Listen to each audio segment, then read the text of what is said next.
Mature content warning. 18 plus. Headphones highly recommended when in public or around those who may be sensitive to adult themes. Hello, everyone. Hi. Welcome to the Opinionated Lushes first ever Christmas variety special. No, because someone's You guys sound so excited. someone's too busy to do our live stream. Jeez. Listen. There. All right. I'm in the Christmas spirit. Next Next year, we'll go back to normal. Yeah. So watch the whole thing. I just want to say from the get-go, we got some awesome podcaster help. Tep No is performing. There's lots going on for the next 5 hours. This video is probably gonna be. So join in and watch it in breaks. Make sure to pee. Stay hydrated. Yes. Yeah. Drink your water. Or But like this is what I'm drinking tonight. I'm drinking water. Jessica, what are you drinking tonight? No, I am drinking rum and coke. Classic rum and diet coke. Very nice. And Sonia, what are you drinking? Just coffee. Just coffee. Just coffee. It's okay. I'm It's just drinking water. Christmas. It's Christmas. Well, like we're recording it before Christmas, so it's a regular day of the week. Like Don't ruin the magic, Sonia. You guys both gave me trouble at the same time. Next, you're gonna be like, Santa Claus isn't real. And then I'm gonna be like, whose dick did I suck then? That's right. What? I feel lied I to. recognize that dick actually. So you know what? Yeah, it has a little white beard. Yeah, that's how I pay my rent. Yep, same. So our topic is already chosen for us. I already picked it. Sorry, guys, but I had to make sure it was Christmassy. Okay. Christmas. Yeah, we felt like doing a little Opinionated Lushes episode that wasn't Christmassy in the Christmas variety special. Like, you could hear that any day of the week. Yeah, like you need something different, which will probably end up the same. We'll probably get off topic and it'll just be some ramble of whatever fucking happens. All right. So the question is, would you make a good mall Santa? Why or why not? No. Summer's like, keep your kids away from me. Yeah, I barely love, like, I do love my kids, obviously. I barely love my own kids. Do you need me to edit that out? On my fucking lap. Okay, I don't like my kids on my lap. I don't like to be touched. I'm like, don't touch me, please. So no, I would not make a good mall Santa. And the minute a kid cries, I would just shove it right off of me. I'd be like, no, go see your parents now. And like, think of how sick you get regularly with your own kid, let alone touching everyone else's kid. Oh my god, ew, no, please no, please What if God it- no. What if it was the social distance mall Santas where you're in a chair and they sit on a couch? No. You do like a reading. Yeah. Again, I only can tolerate my children in small increments. You want me to sit there for 8 hours with hundreds of little Not 8 hours. Like, brats? I guess. Yeah, 8 Yeah, hours. it with is different hours. Kids. Yeah. Yeah. Hours of snot-nosed little brats crying because they didn't get the pink Princess Barbie they wanted. No. Like, You could be the drunk mall Santa. oh my Like, god. I'd be Or, hitting like- on all the single dads. I'd be like, hey. It's like, I'm not single. It's like, I don't care. Neither am I. Hey. I got Mrs. Claus back home. Mhm.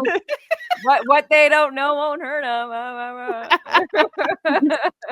Fucking Merry Christmas. You got herpes. Yeah. The gift that keeps on giving. Like, Yeah, over and over again. You like are a little stressed. You got a flare up. Yeah. I gotta make sure I come around once a year, you know? Like Every 3 months. You're just like, oh, it's Christmas Eve. It's just- at least like there'll be like a nice reward. Like every time your herpes flares up, you make turkey dinner. Like you're like, oh, like, you know, I'm uncomfortable, but like I have an 8-course meal. I guess. Nice. It's the little wins. Yeah. You have to sit down like this, go, oh, but at least I got fresh gravy. Like, Yeah. Oh, like, that's if you have herpes there. You can get it on your face. Oh. That's right. and then it hurts to eat. Don't Yeah. suck Santa's dick. Just right on vagine to pee. Okay, listen, that'd be the Remember, only you thing can I'd make get a good Santa then, like for Christmas, like mall Santa. If people would suck my dick. Just want to then- let our listeners know, when you do oral on strangers, you can get face herpes. you can get, So yeah. Wear a mask. You can Yeah. get crabs too, by the way. On the dental face. dams or whatever they are, you know. Yeah. Yes. like little elves and candy canes because it's like this season. Like, fucking I'm just saying, people like forget, and then they're just like sucking everyone's dick, and I'm like, you can get herpes even if they don't have a flare up. And crabs. So and crabs, fucking And especially the size of the Crabs. beards. You gotta be careful. full body life. next year we have to donate to an STD clinic. Like with the amount of time we bring it up. Ugh. I feel like I'd be a great mall Santa. Like I would have no problem. I feel like Like you can fake ho being ho nice. ho, jolly jolly. Yeah, she loves like people. She can handle being in big crowds and stuff, and she's very like out there. And I'm like, stay the fuck away from me. Like I don't even want to talk to you guys half the time. I'm like, strangers. And I'm like one of those people weirdly that like kids come up to. Yeah. Like even when I look like this, like blue mullet, face paint, like kids are drawn to that. Like I went to a friend's wedding a few months back, and I was just waiting for my food because it was like a food truck service, and like 4 kids swarmed me, and one of them was like, because I was wearing like all black, they're like, oh, my mom kind of dressed goth. She doesn't have any friends. Would you be her friend? I can go ask my dad for her number. This daughter was the daughter of the fucking groom who was now marrying her stepmom, and she wanted who I'm friends with. Like I'm friends with the groom, and she wanted to give me her dad's ex's phone number so we could be Her friends. bio 'cause we mom. both wear black. Yeah. Yeah, her bio mom. I was like, okay. And then like another little girl came over and she's like, I like your style. I'm like, thank you. She's like, so what do you do? I'm like, you're 12. What do you care? these little kids, they watch the internet too That's much. right. They can socialize very well. They like learned how to be grown up. How dare they? But I just feel like as a Santa, I don't know. I feel like I would get into character, and then I could like put on extra weight, and like that's just me packing on for a role. Yeah. You're like bulking for Like, the that's- comp. Yeah, like serious actors do that. You know, they have to change their body type based on the role they're given. And if I'm given Santa, I'm given Santa. Maybe I'll start testosterone to help grow a beard. Like really commit. Yeah, like 100% change their gender. Like that's it. Like Yeah. I'm now male. They're like, oh, are you a trans man? No, I'm Santa Claus. Yeah. Like I am him embodied. My gender is Santa Claus. Yeah, like Thank that you. is what it is now. Like Yeah. it's like gender fluid, but like North Pole. Yeah. Like Just, yeah. The North Pole is not a spectrum. Elf or Santa. That's it. That's all you got. yeah, like slave or ruler. That's it. You don't know choice. Yeah. Like and that's my favorite part about Santa lore is it's not even like capitalistic in a sense because money's technically not involved. It's literally just him having slaves for fun. Yeah, funsies. It's like being there. Like Funsies. yeah. And the elves are always having so much fun. Like it is a cult. Like It is a cult. Everything's a cult, by the way. The eggnog is like strong. It's always spiked. Yeah. Like with like the best drugs possible because they're always so cheerful. It's that peppermint mocha, I'm telling you. Like, doo-doo-doo. I Yeah. would love to be like dog Santa, like where people bring their dogs to the mall to like get the pictures The taken. pets. Yeah. Yeah, Yes.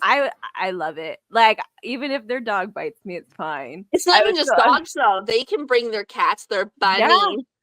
Their I would snakes. cry. I could do the snake, but You'd be like cool the with the bunny. snake, but the second they bring the bunny, you'd be like, no, please no. I do. Is it a fear or just a strong A dislike? fear? Fear. Fear. She's okay. terrified of woodland creatures. Tiny little lovely Squirrels, creature. raccoons, bunnies. Okay, but like, what if it's one of those big pet bunnies, like No. the big ones? No, She won't. No. No. they're Like I just said, she's scared unpredictable. Okay, when you said woodland creatures, I thought it was a size No, thing, but no. Okay. I have cats. No. Like, no, it's Yeah, but I'm saying like some bunnies they get No, dog it's- size. they're I don't just- know. they're unpredictable. They don't give a shit. They don't listen. They're undomesticated. Just because you keep it in a cage doesn't mean Okay. Sorry, you can't be like bunnies are undomesticated, but if your dog bites me, that's okay. You own cats, and those are the most There's a little flaw there in that logic. I like cat. I've always like scratched to shit from my cats. I'm like, I love them so much. But a bunny, fuck that. Like, how dare you thump at me? Like, They're just skittish. They're just like jump around too much. They're too afraid. cats, like they can be skittish too. No, because like bunnies, I will give you that one because like if they're in labor, you like can't make any noise or they'll just kill all the babies. Like like the minute they get scared while they're in labor, they're just like die. Like so, yeah, they are skittish. That is a very big trait. of Like, bunnies. yeah, you can't tell. Like, you think it's gonna bob, but then it weaves. You know, like at least with like cats and dogs, you kind of like, oh, this is it. It's gonna try and fuck me up. I got it. But like, just like, oh, it's just like mice and them. I just like, ugh, I can't. It's not even a gross or outer. It's like a. But if I see them out in the wild, I won't try and kill them or anything. Like, I don't want them No, dead. she'll run, she'll scream, she'll pull you, and you go the opposite direction. Yeah, like That's what she'll do. Let's get the fuck out of here. Like, yeah, no. But wild turkeys, she's cool with wild turkeys. We've Wild run into turkeys, those. yes. Well, I'm okay with wild turkeys. But the minute there's a fucking bunny on a I- trail, oh my god. Okay, I get it. I'm that way with like for me it's not a species of animal thing, it's whether or not the animal has an owner thing. So a wild bunny, a wild snake, a wild mouse, I would be scared of, but a pet bunny, a pet snake or a pet mouse, I would not. I'm not afraid of rats. I think 'cause they're I had adorable. rats. Yeah, they're so cute. They're just like Yeah, I had Yeah, rats. pocket, they're really cute. pocket dogs, you know? Like, ooh, I don't like chihuahuas. And they purr. They do. Yeah, So do They're bunnies, so by the sweet. way. They purr too. they're just gross. Okay, I don't know what to tell you. I don't know. Yeah, fuck bunny. I don't know. And like one time I took my kids, several times. I took my kids to like, we call it Squirrel Park in Burlington, and to go feed the squirrels and birds. Like I 100% was ready for one of these creatures to come into my hand to get food. And as soon as it touched me, I freaked the fuck out. I just sat there screaming as it was like on my hand. And the kids thought it was great. I think the only animal I've really done that with is chipmunks. I feel like chipmunks are little enough that I'm like, if they like punch it in try the anything. Take that, Dale. Like, Yeah, you know, like I could get it, you know, is what I'm saying. I feel like even squirrels are they're a little smarter than that, you know, they'll grab the thing and run away, but chipmunks, they'll come right up on you if you show them a few nuts. Like, Dobbery. they're so fucking dumb. Experience there, eh? I am. Yeah. Yeah, I have Chris stand behind me with his pants down, and then they walk Chipmunks right are up to just me. like It's boop, boop, easy. boop, boop, boop, boop. Oh, Merry Christmas. Merry Christmas. you could put some like glitter Merry on those, like On you know, Christmas there's like balls? What? yeah, Like beard glitter. yeah, that's what I mean, like beard glitter, but then like it's like tinsel, it's like testicle tinsel, like you just make it pretty. Oh my god, I'm gonna make a thing Okay, called hear me Tentacle out, hear me- Tinsel. Testicle tinsel, do it, market it. You heard it here, folks. Can't steal Okay. idea. Hear me out. Okay, so you have him laying on his back, right? Give him a boner, right? So ball's just floating there, boner. Okay, I'm just giving you the logistics. You're looking at it balls first, okay? Now I'm saying, what if you like paint the balls and decorate them with like little like bows as like presents? You could use like eyelash glue, put a little ribbon bow on top, you know? And then the penis you paint green and then you put a little star on top and it's a Christmas tree. Yeah, but I feel like if you're doing it at a park, Chris might go to jail. Like you might I didn't mean at a park. Sorry, I should in the bedroom for just decoration for funsies. I don't know. Paint your boyfriend's balls for fun. See if foreplay. you like it. Like if you could do it with like chocolate and jam and stuff, why not paint? Non-toxic. Oh my gosh. Like you're green for like 3 weeks after. Like it's just you're like, oh. Like in between your thighs and everything. Like, Just you like rode the Grinch. You're just you went it's on par for Christmas. You went to that key party all the people were having. You know how many times I watched the Grinch until like I realized they were having a key party? Like it must have been like 20 times. And then I was like, holy shit, they are having a key party. Like and they they say things during that scene that also like hint at it. I can't remember exactly, but they'll say they'll say things about like drinking too much nog and stuff. Like they make it clear what kind of party it is, but not like so clear that like under the age of anyone that doesn't under the age of have 35, apparently. Like I apparently I just like the movie was out for like, I don't know. I don't want to say it's been out for 20 years, but I feel like it has. It has. Plus some. I don't want to admit it. It's gross. But yeah, it took like which part? the being how long it's been out. Not the key party, although 24 years. Holy hate to tell you. fuck. Hate to be that guy. No. I was like closer to 25. Oh no. Yeah. 2000. Oh. Yeah. I feel like I was never that young then. I feel like I was like already a grown up when it came out. I was never a child. No. Trauma. Oh no. Although yeah.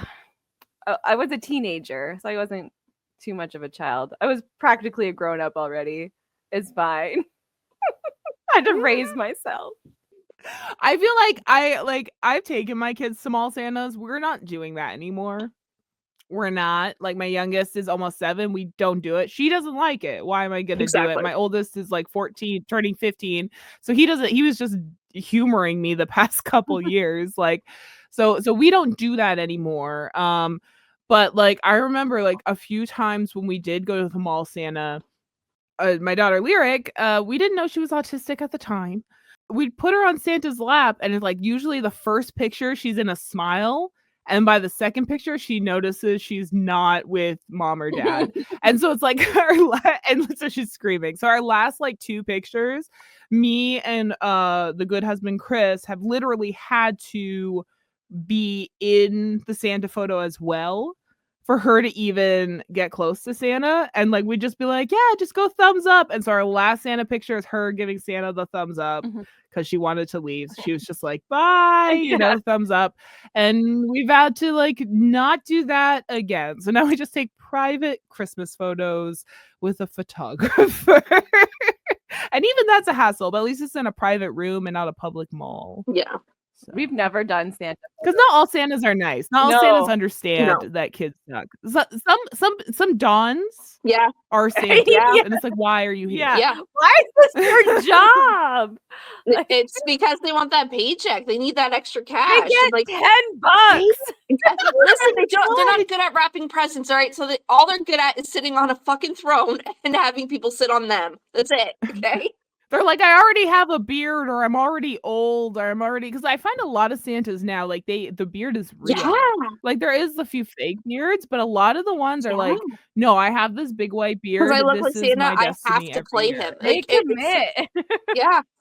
They take the tea and they eat all year so they can gain the weight. Like it's a Okay, to be fair, I do have a D&D friend of mine. He's in his late 30s, and he's a heavier set guy, but he started going like gray, white, like in his 20s, okay? So this is the first year he's been able to grow a white beard, and the first thing he did was become a Santa. Yeah. It's Like the first thing, I was like, dude, you're like 39 and you're playing Santa Claus. And I'm like, it works, because he has the fucking little old glasses. old glasses. You know what I mean? Yeah. And I'm like, the little old ones, little pinholes. And I'm like, dude, you look like you're 60, 70, 80, 90. I don't know how old Santa is, but you look like Santa. hungry, but I'm like, whatever. Yeah, he's Yeah. ageless. at least.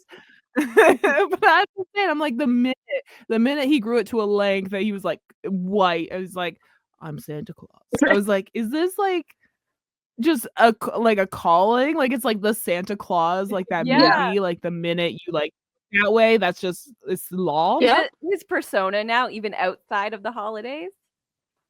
That's all his social media has been for the past 2 months, was him leading up to becoming Santa. Like And now he is. Now Oh. he's doing the job. I would love it if he takes like all of like his content for the last 2 months and makes like a Rocky montage of him churning into Santa. Like that'd be I should ask fantastic. him. Yeah. I should be like, take every picture for the past 5 years and just like show it to your like your dream. Yeah. of being Santa, apparently. Just made me laugh. Accomplishing goals.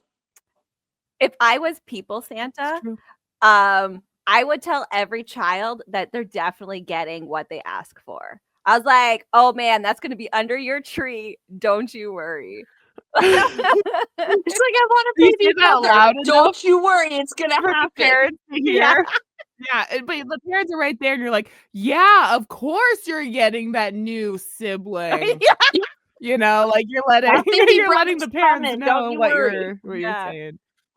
You want 2 puppies? Oh, a new house. That was a Miracle on 34th Street, right? Yeah. She wants a house. There you I don't know, something like that. Home Alone. I want my parents back. go. What do you say? I'd be like, I'm on it. I'll go get my shovel.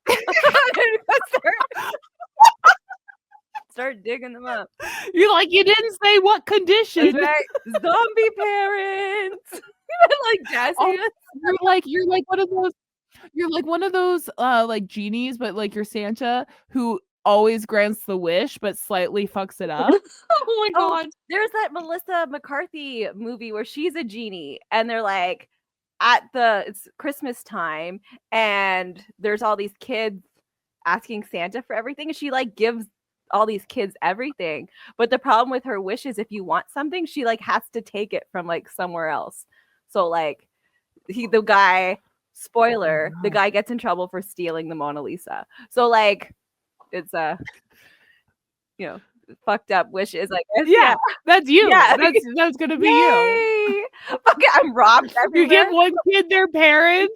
Yeah, you give one kid their parents, and the other kid's parents die. You're like, oh shit. We're like, hey, it's Nah. fine. You know, you're 12. You're grown You can enough. ask next That's year. right. I was like, we gotta just keep this going. Like it's only one parent alive at a time. You gotta wait your turn. It becomes a curse. Like, we have to go see Santa Claus. You have to ask for your mother back. It's Your our turn. mother's dead. Yeah. Damn kid is mine in front of you.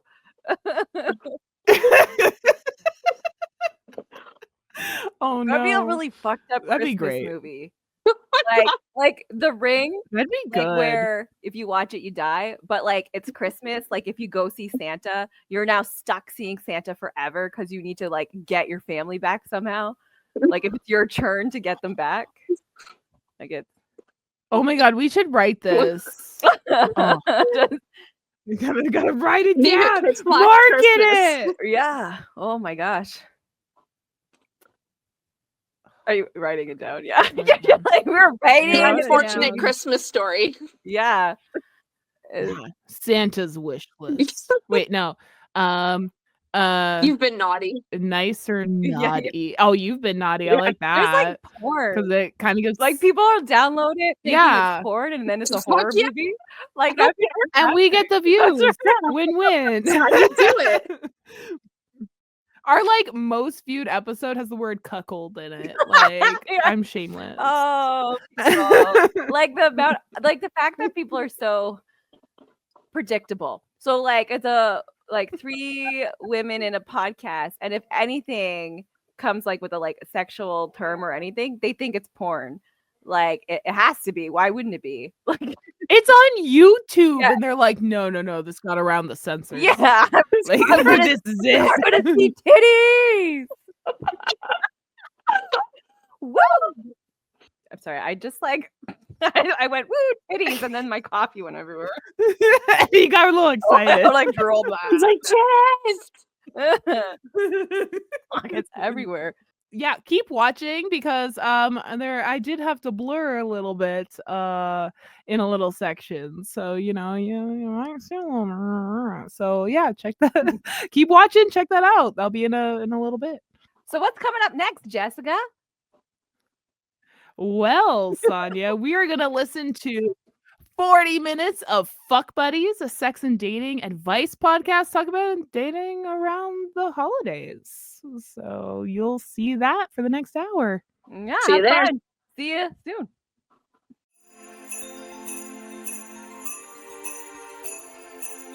Hello, friends. My name is Dane Miller. And I'm Niall Spain, and we're your fuck buddies. We are a sex and dating advice podcast where we take your sticky, sexy situations and turn them into sexy, sticky situations. Simply put, we find questions either roaming the wilds of the internet from our wonderful listeners or sourced from the wonderful Opinionated Lushes, and we answer them right here, right now, for you. And we are getting lushed with our opinions as well right now. Yep. And, cheers, Cheers. lushed and festive the way all things should be. Clink. Correct.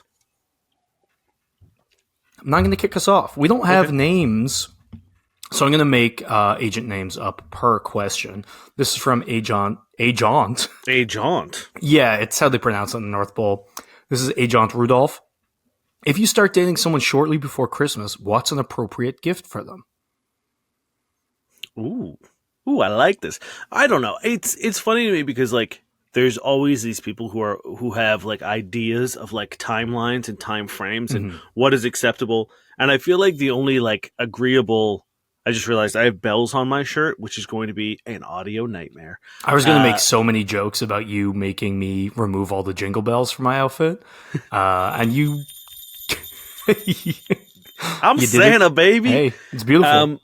I think the only sort of like acceptable timeline gift thing is if you want to do it, is the like first anniversary is paper, second anniversary is whatever. Like, I think that's kind of cute. But other than that, I think depending on how long you've been together, if it's been like a couple weeks or a couple months, I think something like more sentimental and silly Yes. is better than trying to come up with like a really great gift or an experience. Mm-hmm. I think the only real fear here is buying someone an iPad. Yeah, like don't go and don't drop do like that. $2,000 on a Tiffany bracelet because that's crazy. Yes, this is you could fall into like it's a prime spot for like love bombing or like going over the top or like freaking people out.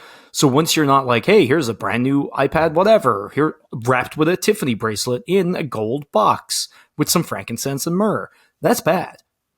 Yeah, no Get one them a wants book. myrrh. Get them a book. No one knows Yeah, what like- myrrh is. There's Or I think frankincense. there's- They just know frankincense's doctor. God damn it. You think of like your first date or your first couple dates. Is there something that you can do like a callback to? Yeah. Like, did you go see a movie or did you do like, did you go to like a trampoline thing? Like, I don't know, find something that you have in common or something that you guys have like, maybe you've always said that like, oh, I really wanted to go do archery tag or I really want to do an escape room or something and be like, hey, I bought us passes to, or gift cards to this escape place. Or I found like an online 2-person escape rooms, which are like a thing. You know what I mean? So it's like, find something that is more of an activity, I think is like a really safe way to go. If they like, you know, a certain kind of music or style of music or whatever, like plan a really nice date night where you guys go and like watch, you know, a local folk band playing or something. I think go see the Pentatonics concert, like half the fucking rom-coms that were released this year around Christmas. I think like, yeah, if they're going home for Christmas and it's like a 3-hour bus ride and they mention they don't have a book to read, get them a fucking book. You know what I mean? Yeah. Like, it's less is more. Thoughtful is better than pricey for sure. This is your chance to flex your like, I listen to you muscles. Yes. And worst case, get them just something small that means a little something. But definitely, I think the danger is overshooting. Yeah. Avoid that at all costs, and like, don't not get someone something because you're worried it's going to be weird. Yeah, and like, I'm a big fan of like, you know, my past partners and I would do like, we would go to dinner, and that was like our Christmas gift to each other. We would go and have like a really nice dinner, maybe go see a really cool show, like go to like a theater or something, like not just a movie, but like we'll go see a play or a musical or a band or something. And that was like our Christmas gift to each other. We didn't worry about like getting things because we didn't really need any more things. So we would like go and do something, and it's like, if that's something, like, just listen to your partner. I think that's the key, right? Like, listen to what they've said and then get a gift based on that. And no one's going to be upset. Be like, oh, you remembered I love the Pentatonics? Yeah. Oh, you got me a really cool book about one of my favorite subjects that I said I really wanted to learn more about. Like, what is myrrh? Yeah, the myrrh and frankincense dictionary. On that note, actually, I forgot what I was going to say. Already the whiskey getting you. Already the whiskey getting me. Next question is... Oh, I remember what I was going to say. Fucking communicate. If you're actually worried, don't be afraid to be like, hey, should we get, like, are we doing presents this year? You know what I mean? And, like, if they are, or if they're hesitant, you can always be like, oh, we don't have to, or, like, set a limit. Be like, hey, do you want to just do, like, $20, $40 or something? Yeah. Just so that, like, something... If you're stressing, they're probably stressing. So it's not bad to get out in front of it. And if someone's worried about you trying to communicate, that's probably a sign of a whole other issue aside from presents. And if they're like, oh, I want this, and they're asking for like really expensive stuff, I think that's also a good red flag to be like, ooh, like if a couple months in, you're expecting me to drop like a couple grand or a couple hundred on a something.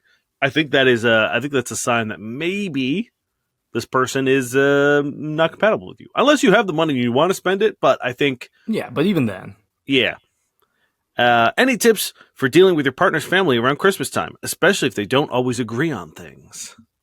So this is good because, you know, things happen occasionally in history that divide family parties around the holidays.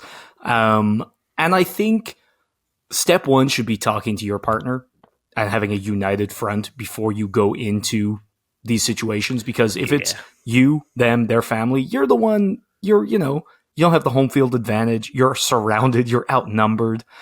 And I think knowing that you have either like established a way to communicate, or like if you've previously had an issue, say with like his shitty uncle, being like, hey, can you not let me be, stranded with just your shitty uncle in the living room? When Uncle Dave starts going on about how the good old days need to come back, can you maybe like tap me and I'll go help with dishes or bring furniture down or like I'll go chop wood out in the fucking backyard or something? Anything but having to talk to fucking Uncle Dave. And I think like even, we talk about safe words for other things, but there's no harm in having one if you are being like, if you're uncomfortable in the situation with his family and you've kind of pre-established just being like, hey, whatever phrase, and then he knows to scoop you, get you out of there, or back you up. Because, like, there are things that you might, find uncomfortable that his family take for granted. Like, if, you have that mom that's like, oh, you put on a lot of weight the last year, and you're like, well, that sucks to hear, and I don't want to have this conversation. Because you don't want to be like, hey, fuck you, mom. Like, you piece of shit, don't say that to me. I recently met my partner's godparents, who are sort of like... their parental structure at the moment, and I have a hard time biting my tongue, and that's just a personal fault of mine. But That's why we have a podcast. Yeah, exactly. Can't shut us up. Look at us. They have a Tesla, and they were talking about how great the Tesla was, and that led to sort of them being like, Elon Musk is, and I was like, but he's not though. Like, but though he isn't, and there was just like, it was nice. They're amazing people who I love dearly now, but they just like didn't know. So it was more of an ignorance thing than it was and like when I was telling them in like 2012 when he was making flamethrowers, and they were like, this guy was all right. If you don't look into things, it's like if you just sort of like take things at face value. I was like, he didn't do all these things. He had nothing to do with like designing Tesla. He didn't like, and they were like, what? No, I don't think that's true. And I was like, hey, Google it, see what comes up. And they were like, yeah, fair. Okay, like, cool. Oh, no. I didn't know that. Sorry. But I think there is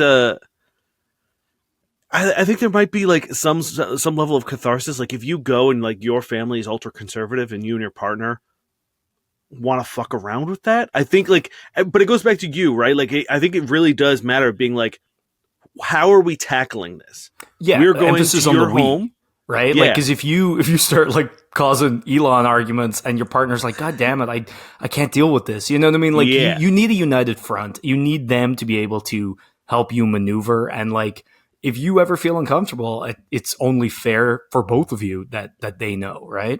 And to back them up, like vice versa. You know what I mean? Exactly. It's like there's a lot of times where you go in as sort of like the golden boy because you're the new partner or you're the one dating, but like they're really nice to you, but really shitty to the daughter or whatever. And like if there's a hot button issue, like, oh well, they still haven't like gotten this job, you could be like, oh well, you know, you get to big them up. You get to be like, oh, their current job's great for reasons X, Y, and Z. And like, you're in that nice position of like, they kind of have to listen to you because you're a guest. So like, you get to abuse your power to help out your partner. And that's beautiful. Yeah. And I think like, we've gotten to the point where if your family is particularly bad in the sense of like, they've just gone down like the QAnon, like right wing fucking rabbit hole. What's wrong with that? I don't think there's anything wrong with playing into that and just seeing how far you can like say crazy shit until they like clue into you that you're fucking with them. Everyone is on the same page. And by that I mean you and your partner. Yes, this is like, I think you need to, but like I remember there was times where like I'd have to be like, what you're saying isn't true, because my aunt was also kind of, I don't want to say she was right wing, but she was very gullible when it comes to like being told things. So like she had a news source and anything that news source said was what she deemed true. And I would like towards the end of it, I was like, that just isn't true. That just isn't right. And here's why. And like my mom had to literally be like, stop. This you're not making any difference here. So yeah, talk to your partner, figure out what works, what doesn't work, and then stay united. And if you're looking for a good sort of hidden key phrase or phrase to ripcord, always just be like, oh, did you message whoever? It's a completely normal thing. Like you could always be like, oh, babe, did you message Niall about Merry Christmas or whatever? And you should have, by the way. You should have. I like getting my fucking Merry Christmas messages. Yeah. But I think that's like, it's such a hidden thing to like, no one's going to be like, huh? What? Yeah. Messaging? But if you're like albatross and you're like winking and nudging. Pink grapefruit. Yeah. And on top of that, like if it is legit bad, whether it be for you or for your partner, make alternate plans. You don't have to, you know what I mean? If you're not having fun and you can communicate this with your partner and things are bad, go see someone else's family, be it yours, your friends, or create your own like little Christmas tradition. Like your safety and comfort is always paramount. And, you know, obviously if your partner is gung-ho about seeing their family, that's probably not going to work. But in that case, they especially need to have your back and try to work for change, you know? Yeah. And like, hopefully there's at least like one cool cousin or something. Yeah. Y'all just like go and hang out in the garage and like fuck around, play some board games or something. You know what I mean? Like just ignore all of the nonsense and just, it sucks, but like sometimes you can't choose your family. So you kind of just have to like put your head down and kind of bear through it. Or just survival mode, change the subject all the time to something palatable. Yeah. And I think we should empower people to cut ties. Like if you are someone who is perhaps queer or something, and your family isn't cool with that. Yeah. I understand that it's very difficult to be like, leave your family. But there comes a point in time where if they're not on your side, why should you be on their side and then take abuse for who you are? But I mean, this is also a pretty privileged position for me to say. So I mean, yeah, it's never that easy, but it is something that you should consider. Because again, as we said, your safety and comfort is paramount, you know? I've always been very lucky with in-laws. Like, they've always really liked me, and most of them have been very cool themselves. So, like, I've never, like, dealt with the shitty in-law thing. I've had some, like, border cases. I've been mostly lucky. Yeah. Yeah. It's a blessing. I want to break up with my boyfriend. What's the best time to do that around the holidays? Should I just wait? What about New Year's? Ooh, I mean, this is the trouble with Christmas, is that we have manufactured it into like weeks, like almost a full month, right? Like pretty much December is Christmas, and then it's not even like when Christmas ends, then you had New Year's. Yeah. So it is sort of like a very prolonged period of like. Ooh, but then you can't dump them in January because it's Blue Monday, right? The most depressing day of the year. You want to add to that, and then it's February, it's fucking Valentine's Day. Can't do that. Cannot date someone around St. Patrick's Day. What would he think? St. Patrick? Yeah. Yeah. He drove all the snakes out, and you're just being one. I think this is like, look. I think it really depends on where you are in the month of December. Is it Christmas Eve? The best thing is, we're not even halfway through December yet, and we got these questions about 10 days ago, which was December 2nd. That was a great time to do it. Wait, 10 days ago was December 2nd? Is it not the 12th? I'm like, oh, wait, whoa, no, I'm looking at the 12th, which is the month. It's the 4th. We got it in November. You should have done it then. Yeah, if it's Christmas Eve, don't do it. If you have taken a trip together to go see one of your families, don't fucking do it. You're in the room with shitty Uncle Dave right now? Don't do it. He just gifted you an iPad and some myrrh? Like, that's not the time. If it's towards the beginning of the month, I think you have to, like... there's no way you're going to come out of this good. His friends are going to hate you. He's probably going to think you're a dick. The family's not going to like... You know what I mean? Like, it's just one of those things where... But, like, the alternative is... I'm going to pretend to be in love with this person for, as Nell said, like probably until after February. Mm-hmm. Whoa, right? Because then you're St. Patrick's Day. Yeah. What about St. Patrick's Day? What's there in April? April's a good dumping month, right? Easter. True. Which is good. It's all about the resurrection. It's all about exactly. You can be like, hey, in 3 days you'll rise again. Yeah. I'm just a rock. Roll me out of the way. Just get me out of the way. I'm just holding you back. May? I think May's a good dumping month. I mean, May's good. Spring fever's kicking in. Yeah. Everyone horny. Mm-hmm. The cuffs have come off from cuffing season. Yeah, yeah. Everyone's looking to spread their seed. If you dump them before May, they get to kickstart. They get to go in early, to uncuffing season. So you're like, thank you. You're welcome. But if you dump them now at Christmas, they've got those months to get fit, get jacked, get into shape. That's true. And then they're ready for summer. That's true. But the thing is, like, if you fake it for a month, they're gonna know something's up. Yeah. Unless you're the best actor in the world ever. And even then, that's not great. You know what I mean? Because you are lying to them. It sucks for you. It sucks for them. Yeah. They're gonna know something's wrong.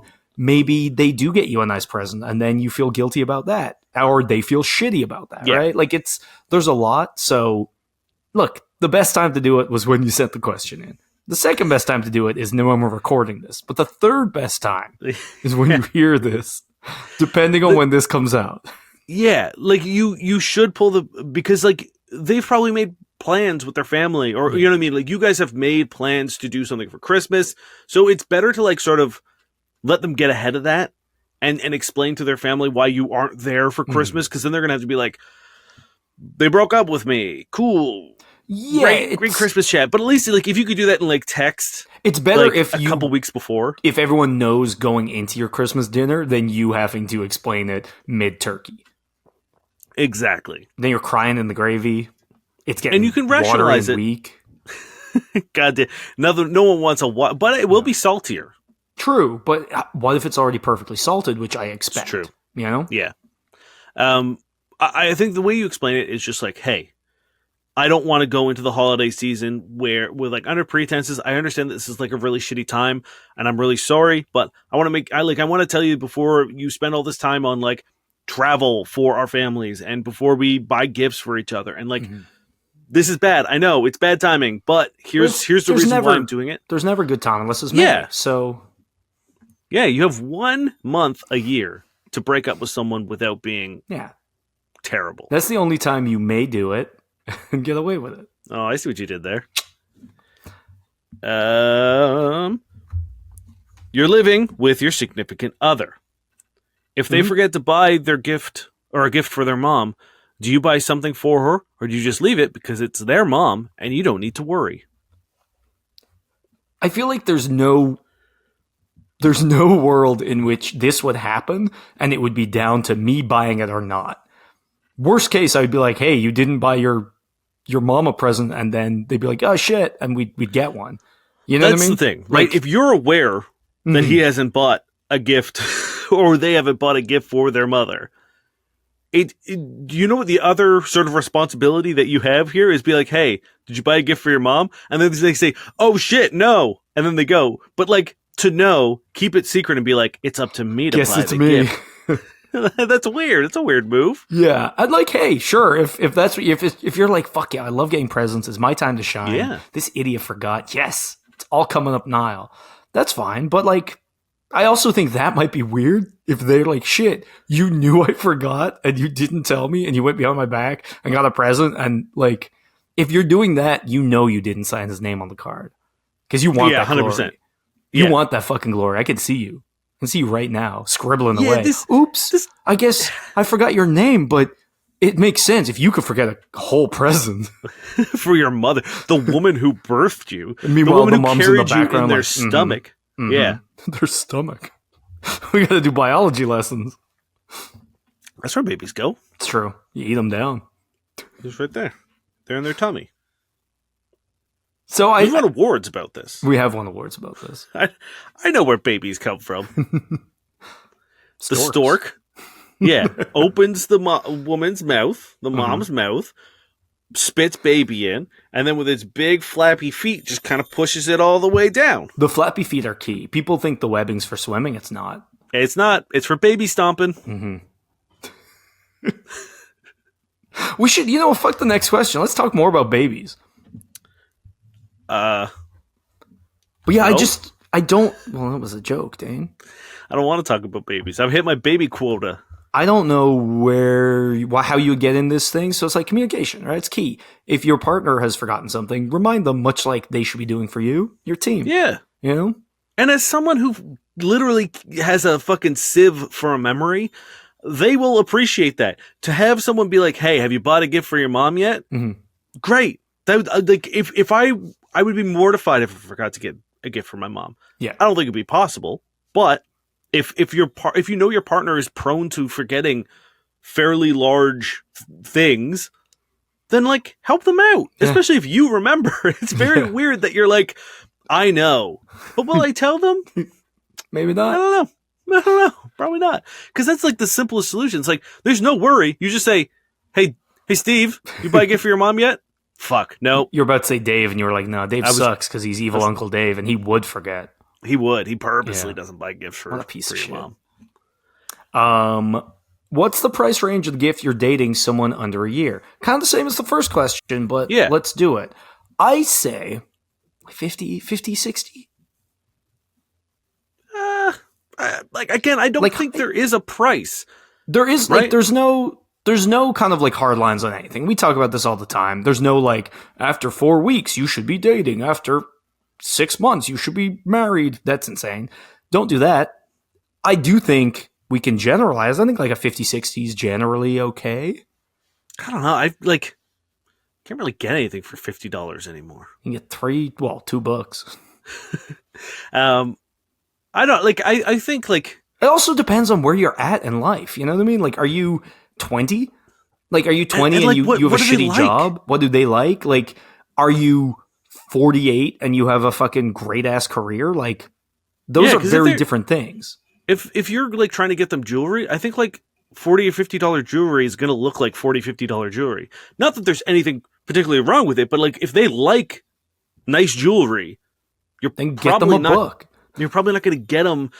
So like it really depends. Again, I think if you're really struggling with the price of a present, then I think you're going about buying presents incorrectly. Yes. Right? I think I would be happy if someone got me a $5 thing that kicked ass that I love. Yeah. I would like that more than if someone was like, here's a $4,000 thing that I don't really care about. Yes. People are, the thought that counts. It's true. Yeah. So I think don't focus on financials of a gift, but focus on like, why are you giving it? What makes this gift the perfect gift for that person? And again, I think like I'm a big fan of doing like experiences or, even if it is just something as simple as like I'm going to make you your favorite dinner, like I'm going to take a day off work.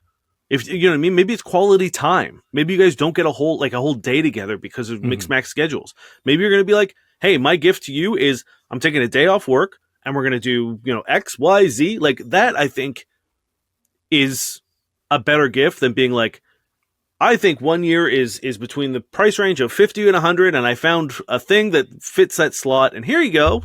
Mm-hmm. The reason I threw out a number is just to drive further home the don't buy an iPad thing. Because I do think you can go too much. And I think when you're buying a present, if you are trying to go for something expensive, I think you should like look at why, like try to rationalize it. Are you getting it so that they go, oh, wow, like he spent all this money on me? Because that's kind of manipulation. And like you don't want someone to feel bad or weird or beholden to you because you spent all this money. So if that factors in at all, I think you need to take a step back. If you think it's the only way that you can like show your worth or be worthy of someone, I think that's a really sad position to be in. And I think you need to step back and realize you have more to offer to a relationship than that. And if you don't, that's either a problem with you or with them or both. And either it all, needs a little further thought. And after a year, you should probably know how your partner feels about A, Christmas, and B, presents, and C, sort of like financials, right? So if you're about to drop like $400 on a gift and your partner hates Christmas and they get anxiety about financials around this time because they can't afford to buy a bunch of gifts for people, then I think laying that on their lap, it might seem nice. It might be like, I don't need anything, but here's a huge burden on you to reciprocate or feel like you're not giving me an equal value. Here's just a big old hammer slamming down on your insecurities so that you feel really bad. Like that's not the gift you want to give.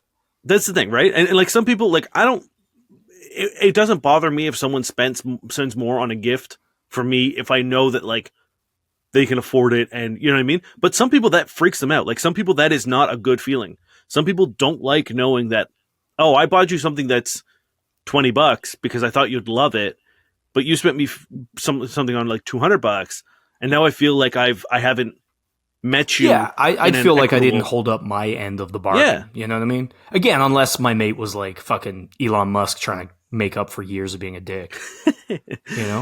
It's he gets everyone a Cybertruck. No thanks. No. I like my fingers. So think about like it's not as simple as like price range. No. Because there's so many variables. How does your partner feel?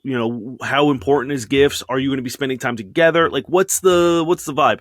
So I don't think there's a good answer to this other than, and as Niall said, like, why are you so keen on spending as much as possible? Or on the other side is like, why don't you want to spend money? And if it is something as simple as like financials, explain that to your partner and be like, hey, I'm broke right now. And I can't afford to get you a big gift, but again, make a really nice dinner, plan a really great date day, do something that means something, paint, go to the dollar store, get a canvas. Something. You know what I mean? Like, again, like communication, right? If you can't afford it, it's like you need to make sure your partner knows that, because if you suffer in silence or drive yourself into debt, that's going to suck and it's unfair to them. Right? It's so shitty if you found out a couple of weeks later that like, oh yeah, I'm fucking in credit card debt now because I was so worried about you that I spent, whatever on myrrh. Like that's not good. No, especially because myrrh, I think, should be probably pretty cheap. Who knows, man? Don't know. Was that like the one shitty gift? Like the wise men all got together and like, gold, man, fuck yeah, frankincense, hell yeah. Who got me myrrh? There's this baby. Like, are you serious, bro? I'm gonna Google what myrrh is. It's gonna be fucking amazing. What is myrrh? How did you spell myrrh? M-I-R, right? M-I-R-R-H, I believe. M-I-R-R-H. Did he do it? Or did we both just fail? A fragrant, bitter yellow or reddish brown resin that comes from the bark of certain commiphora trees. Fuck yeah, give me that stinky It has resin. been used for thousands of years for a variety of purposes, including medicine, fragrance, embalming, flea repellent, gift, cosmetic. Gift, Myrrh was no given shit. as a gift in ancient times. Yeah, you don't want fleas on your baby. Yeah. Just daub that little Jesus in myrrh. It was also used by Egyptians as part of the mummification process. That's how he Imagine, came back to man, life. I'm going to start doing that. Fuck that. I'm never buying a gift again. I'm going to go out into the fucking woods and just scrape some shit off the trees Stinky and tree the sap. ground. Be like, it's myrrh. And Well, people be like, Let's cool. let's redo this entire episode because you keep telling people to get X or Y. Get some fucking stinky tree sap. You're good. It's free. Just go out into the woods and find something and be like, here it is. This is a good gift, I guess. I think it keeps fleas away. Yeah. Who If you're knows? covered in muck, a flea's not going to be able to penetrate that muck. You're good. Just be like, you might be able to make a mummy out of this. Protects you from predators too, and I mean that like literally. Mummies? Predators, muck, because it keeps your thermal signature. Yeah. Right, the alien predators. Yes. I thought you meant sexual for some reason. Well, if you're covered in muck, maybe yeah. Too. Yeah, I they don't might know. also be like, you know what? No, I Like, won't. I'm It's gonna like go when, find someone cleaner, yeah, or maybe not. someone who's not rooting around in the dirt like a truffle pig trying to Yeah. find a gift. Imagine you're a pervert. You've got your overcoat on. You're ready to do some real nefarious deeds, and you find this person just covered in dirt, and they look up at you with wild eyes and like, I'm looking for gifts. I'd be like, yeah, no, fuck this. I'm not touching you. And they're never perverting again, and that's a good Yeah. thing. So 2 benefits: you get presents, they're benefits. free. That's 3, and you scare away perverts. You're welcome. We did it. Did we we? saved Christmas once We again. saved Christmas and also like the world. Yeah, you might say that. I think we got one more, and I think it's your Okay. turn. Is it my turn? I think so. Yeah, you're probably right. Proposing on Christmas. Tacky or not? Yeah. I don't know why anyone would ever want their anniversary to be on Christmas. Yeah. And like there's so many realms to this, but let's go with the selfish one, which I love, is like, look, Christmas is already good. Yeah. Right? If you fucking propose at Christmas, you've just lost an extra day of celebration. Why would you do that to yourself? You propose in fucking May, now he can't dump you. It's true. Ever. You've locked him in forever. Yeah. Now, I do want to do a quick disclaimer that my partner and I's anniversary is Christmas. Yeah, but it's not a proposal. Well, yeah, I don't know. Like you started being exclusive, or No, you met? it's when we 'Cause met. Whatever, you don't choose when to meet people. You choose when to propose. It's true. Yeah, I don't think like trying to make a family celebration about you, Mhm. I think is a weird thing. Unless Now- that's how you escape stinky Uncle Dave. Yes. Now, I will say, I think there are some exceptions, as there always are to these rules, where do you not see your family often? Like, are you guys like way apart and like Christmas is sort of like, or is this like the one Christmas where like the stars have aligned and her family's there and your family's there and this never Yeah, happens? everyone got tickets to the Pentatonics concert. Yes. I think that might be acceptable, right? Because I think yeah, but but I I don't mean- know. But like, you don't have to propose in front of your family. that's my other thing is I don't think proposals should ever be public. I think proposals should be between you and the person because Yeah, sure. you put so much unfair pressure on that person because if they say no, Well, I think it's kind of shitty. It's like if you do it in front of your family, they're so outnumbered, like they can't say no, right? If you do it in front of her family, like that's just I don't know. I feel like you're right. You're adding all this pressure, but again, you're losing a day of celebration.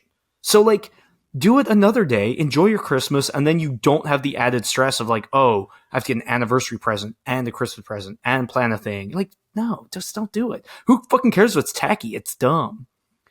Sorry if you proposed on Christmas. I just like having extra days to celebrate.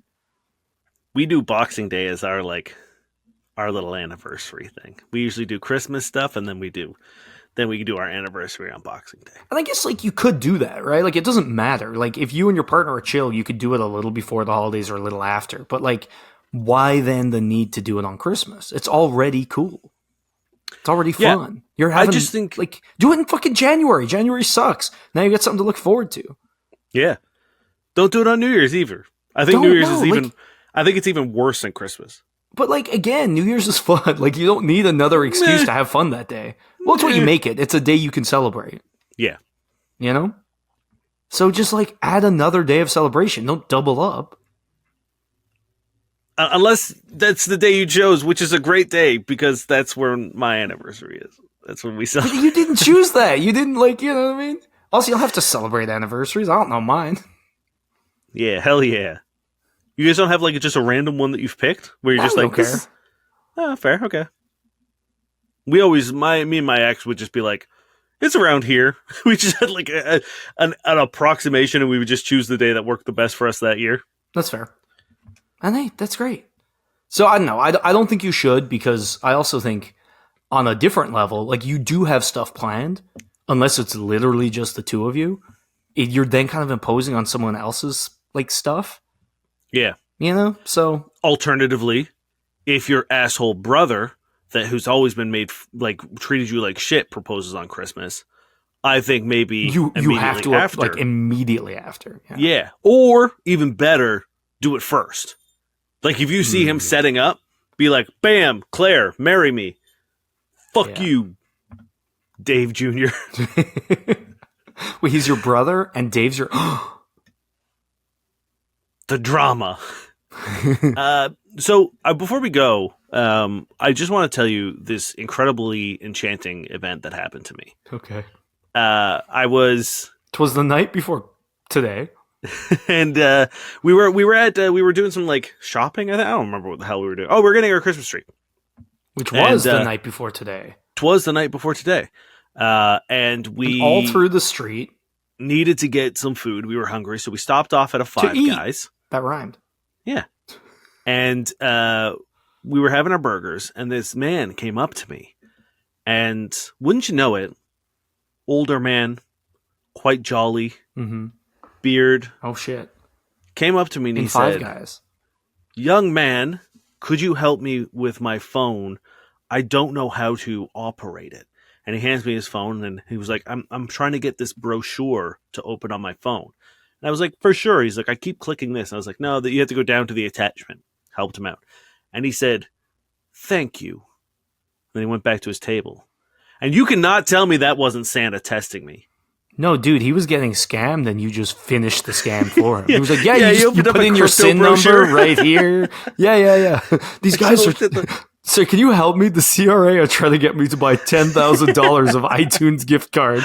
Yeah, Dane's like, don't worry, I got you. I've got my laptop over there. They've already got remote access, and they just need me to open this file. So no I'm just presents saying this year because Santa's just got scammed. Thanks, Dan. That later this month, probably Christmas Eve, when everything's going terribly, Santa's going to come to my rescue. Okay.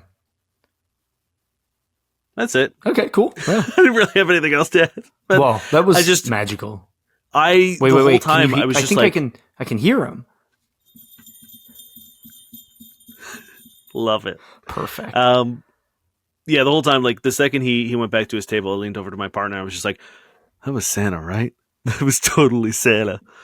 It must be hard for him this time of year because everyone just thinks he's Santa. I imagine and you've kind of perpetuated that, so thanks. Any older jolly man with a beard is probably like, this motherfucker thinks I'm Santa. But people probably help him out so much this month. He didn't even need to click that. He just didn't want to. He was like, hey, peon, click this for me. Yeah. You want presents, idiot? Fucking scroll this for me. I think that's probably going to do us, though. That's it. We've had fun. I hope you had some festive fun with us, too. Good luck out there in the holidays. It can be a festive battlefield, but we believe in you. Yep. And thank you to Opinionated Lushes for having us. Y'all are wonderful. As always, we have been your fuck buddies. If you want to listen to more, we do episodes every Monday, sometimes on stage, always in your ears. That makes sense. Go to fbuddiespodcast.com. You'll find all our links there. And hopefully we'll hear from you. Merry Christmas and Happy Holidays. And to all, a good fuck. Great. It's time for a cocktail break. We are making a Jack Frost. First, put some white sugar and red sprinkles into a bowl.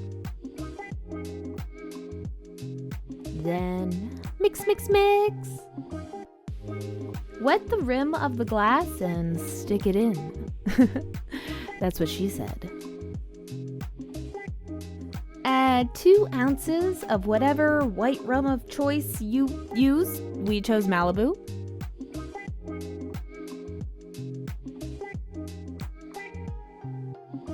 Add 1.5 ounces of blue curacao, or more if you like blue.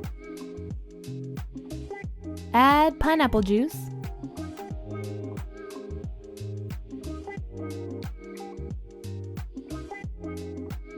Now you can add 1 ounce of cream, or like we used, rum chata.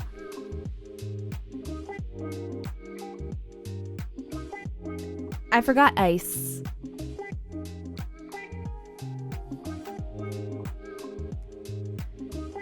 We highly recommend using a mixer or blender. As you can see, we use a spoon and it kind of turned out chunky. At least it still tasted good. Oh, that's good. Oh my, that's dangerously good. Now back to the show. Hey guys, welcome to my kitchen. I'm going to quickly show you how to do a hostess gift for your favorite hostess this holiday season. The gift I'm making for my favorite hostess is I found a punch bowl and cups on like at a garage sale market type thing, flea market. That's what that's called. So I'm all about if you can prevent it from going to the landfill, you should do that. Not only is it a gift for your favorite hostess, but for the environment as well. So along with this gift, I'm going to make it a little extra fun. I am going to put in some makings for punch with the recipe. So what you're going to need, I don't have it memorized, I have to read off a card. You're going to have 1 pint of candy cane vodka. Super easy to do. Grab your cheapest vodka, add a bunch of candy canes, put it in, shake it up every once in a while, and in about 3 days it's ready to go. And then you're going to have, along with this gift you're going to bring, because it's not going to fit in here, is a bag of ice and a 2-liter bottle of Diet Grand Trail. You're going to bring that. So, but for the recipe's sake, it's going to need 2 liters of the pop.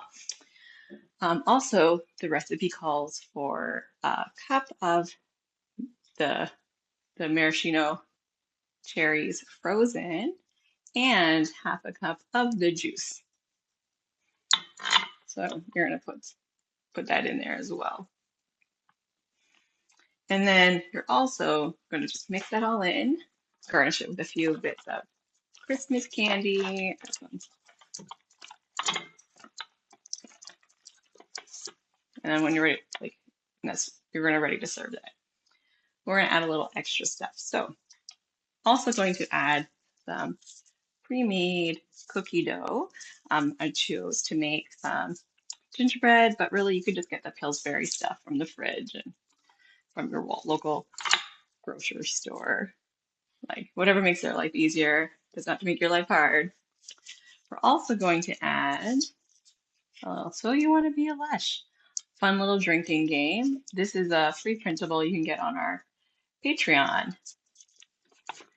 I'm going to add the recipe card here. Just put a little Merry Christmas.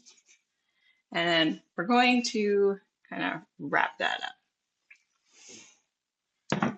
Great, so what you're going to do is you're going to get some cellophane. Okay, so this complaint is very loud. enjoy a little ASMR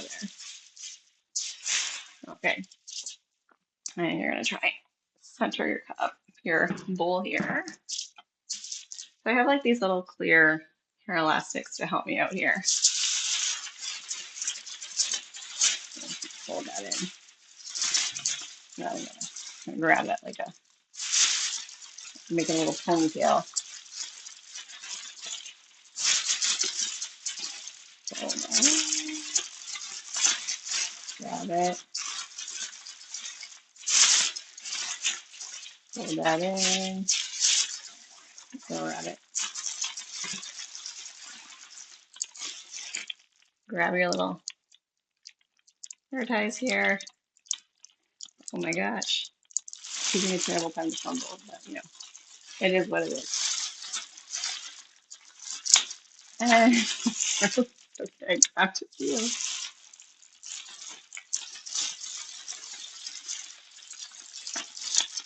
Okay. And to help with that, nice little extra something something ornament on top.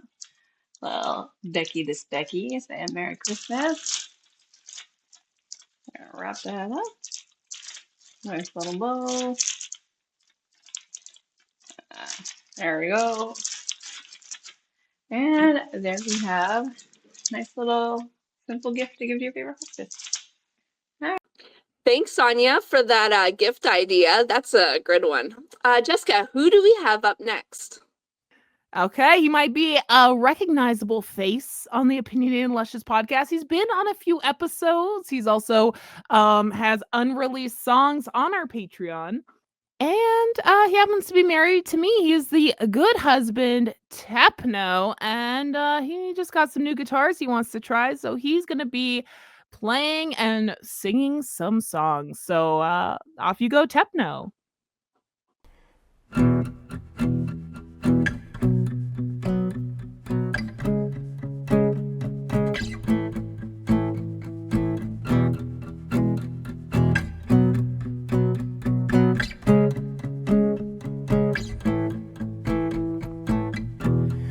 Must be your skin that I'm sinking in. It must be for real, 'cause now I can feel an odd in mind. It's not my kind, it's not my time to wonder why everything's gone white. Now everything's gray. Now you're here, now you're away. I don't want this. Remember that I'll never forget where you're at. Don't let the days go by. Glycerine,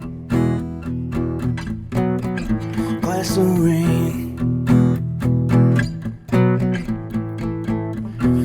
I'm never alone, I'm alone all the time. Are you at one?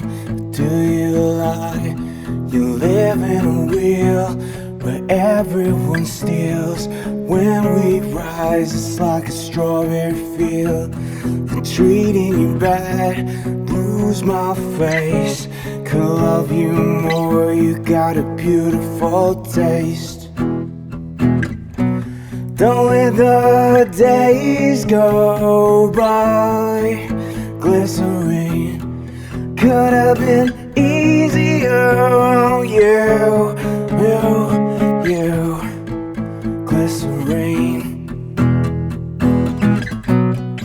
glycerine, glycerine, glycerine. Bad mood whining in. Bad mood whining in as she falls around me. As she falls around me. I needed you more, wanted us less. Could not kiss, just regress. It might just be clear and simple and plain. Well, that's just fine by that's just one of my names.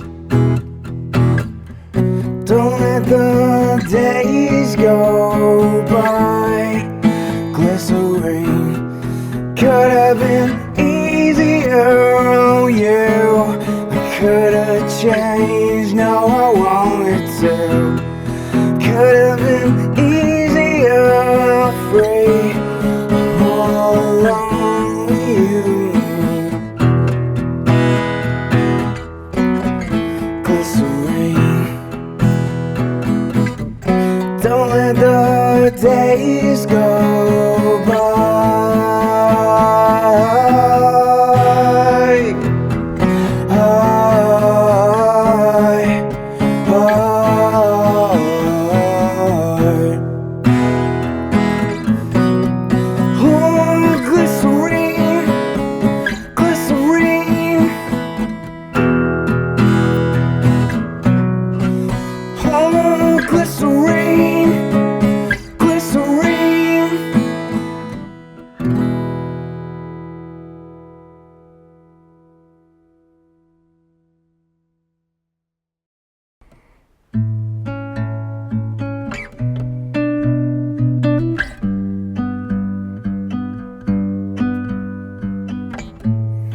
I do what I want, don't do what I'm told. What I'm told.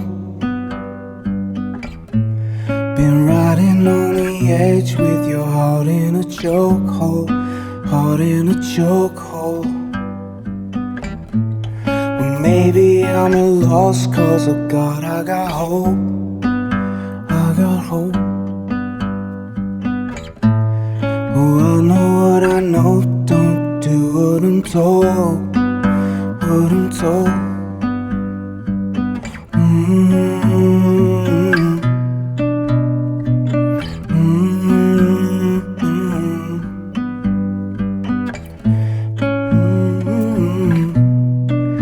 You should know, you should know, you should know. Oh, I don't know how to give you my love. I don't know how to give you my love, babe. Cause I'm too good at fucking it up. Well, maybe I could change, baby, no, you should know. Everything is strange, going out of control. Oh, I don't know how to give you my love. And if I told you now, honey, would you go? Would you let go? Cause I've been so far down, been higher than low. I've seen too many faces in too many places. Been through many phases and end up alone. Oh, if I leave you now, honey, would you let go? Would you let go?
Give you my love, babe.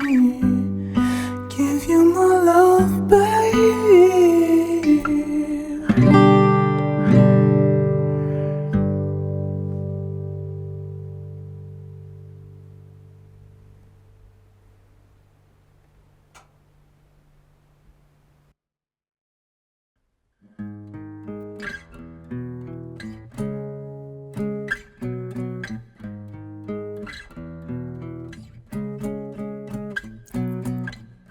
She has me like a Pisces when I am weak.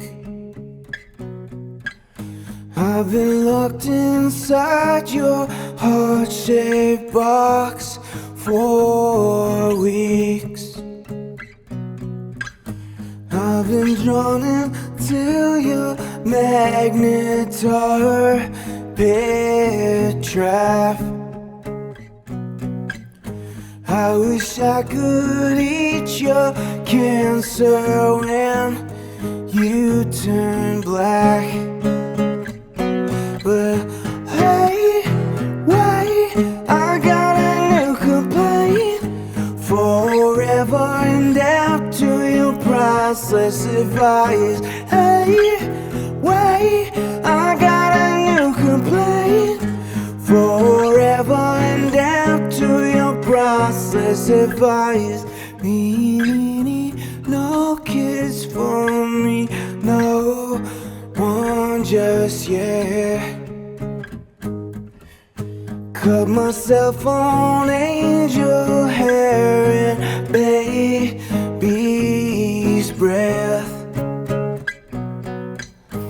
I've been drawn inside your magnet orbit trap. I wish I could eat your cancer when you turn black. Hey, wait.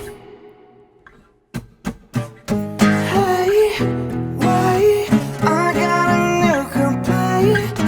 Forever and out to your priceless advice. Hey, wait. I got a new complaint. Forever and out to your priceless advice.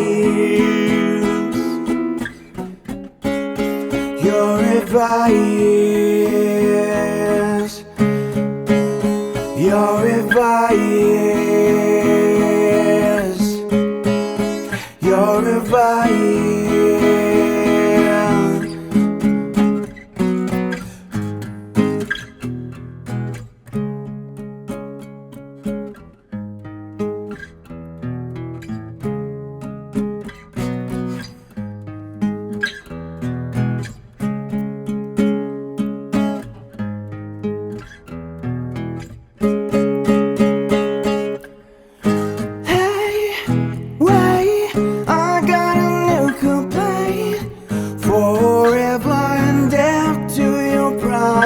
Advice. Hey, wait, I got a new complaint. Forever and out to your priceless advice. Your advice.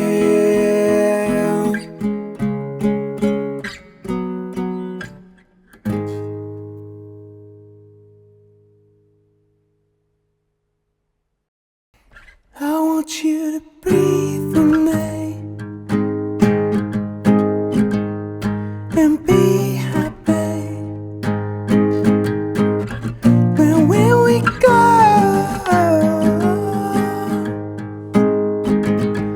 oh, the sad songs will leave us down this road.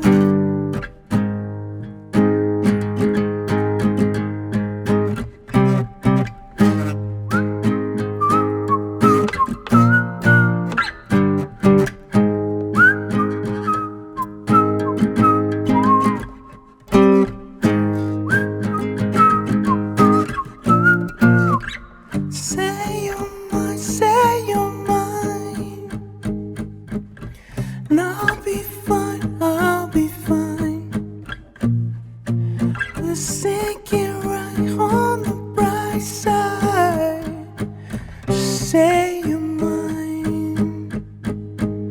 Say you're mine. Whoa.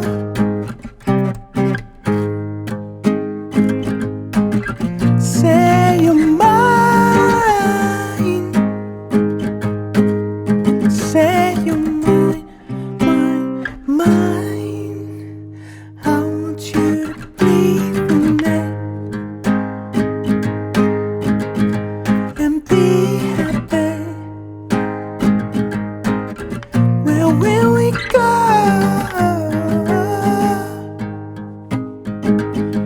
Oh, the sad songs, oh, the sad songs will leave us.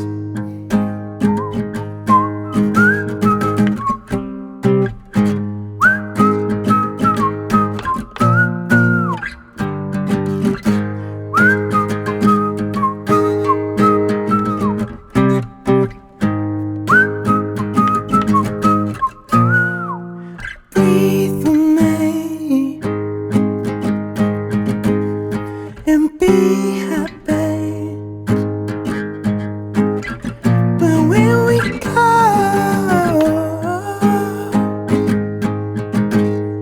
Oh, the sad songs, oh, the sad songs will leave us.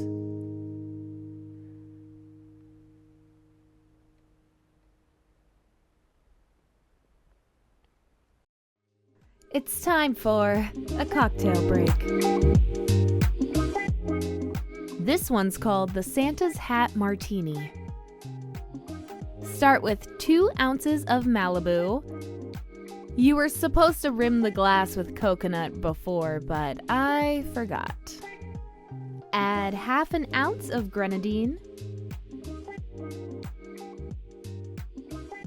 Top with cranberry juice.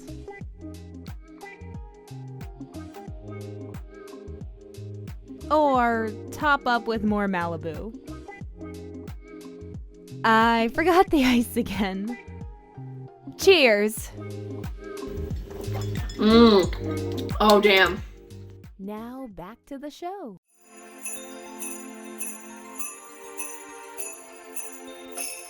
Okay, welcome to the segment where if you've watched our Tipsy All the Way live streams that we usually do around this time, every year I give my lovely friends a Christmas gift. And I hope you guys actually enjoy it. I love it so We do it every year. much. I like the guy, the dancing naked guy is like my favorite that like they have. Yeah, so every year I rent a Joe and Nick from Found Footage Fest. They also are hosts of VCR Party Live.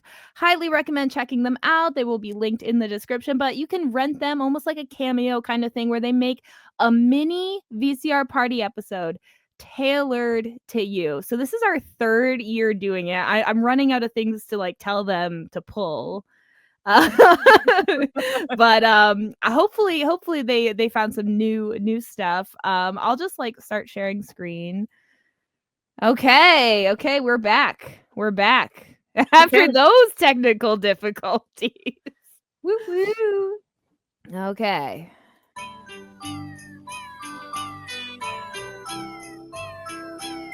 Yeah, that seems better. Merry Christmas, Opinionated Lushes. John and Sonia, and of course Jessica. Jessica at hotmail.com. Jessica at hotmail.com. Just letting if anybody wants Not to even email the whole email. And also, great to meet you. if anybody guys wants to email Jessica. Jessica at hotmail.com. Yeah, no, that was yeah, finally. But yes, Jessica at hotmail.com. By the way, who has Hotmail anymore? Who I doesn't still have a Yahoo Hotmail? address, so I can't say much about that. The only person I know who has a Hotmail is like a really old person. One of my dad's friends has a Hotmail. And Jessica from Exactly. So those two. I didn't even know it still existed. I used to have one.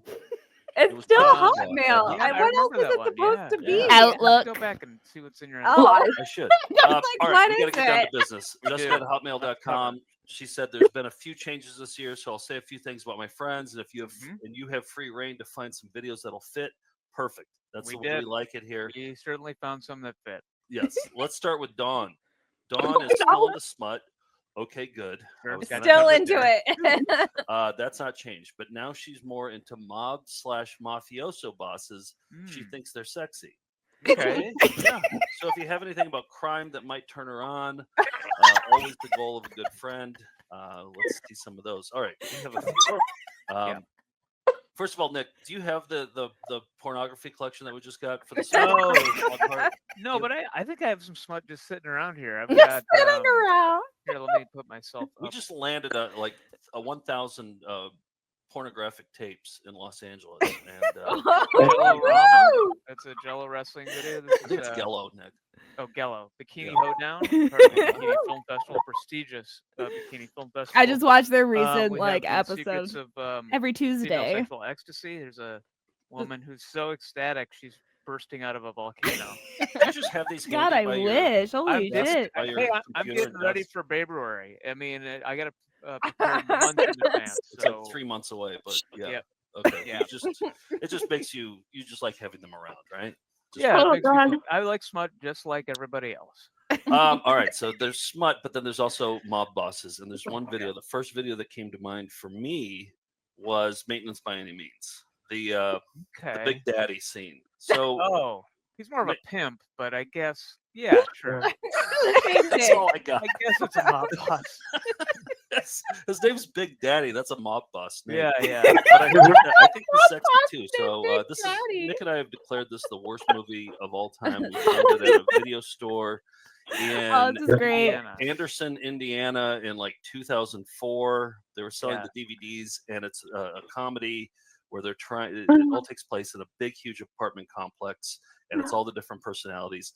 And this is the scene where Big Daddy shows up and wants to rent a room for his ladies. So let's say he's in the mob. Yeah, I think he is. Do you think it's the same Big Daddy from the cult? What a coincidence! Yeah, keep it right there. It's all for you, Don. All for you. Oh my god! And by the way, we did a little research, and the girls in the credits are the daughters of the director. So I think he's playing. One of them is, Yeah, I think the one on the left is his daughter. A real pimp. Yeah. That's his daughter. Just relax. He's a mob boss. Look at him. That's mafioso right there. Here, watch this scene. This is a great scene. It's also very well lighted. He's a short king.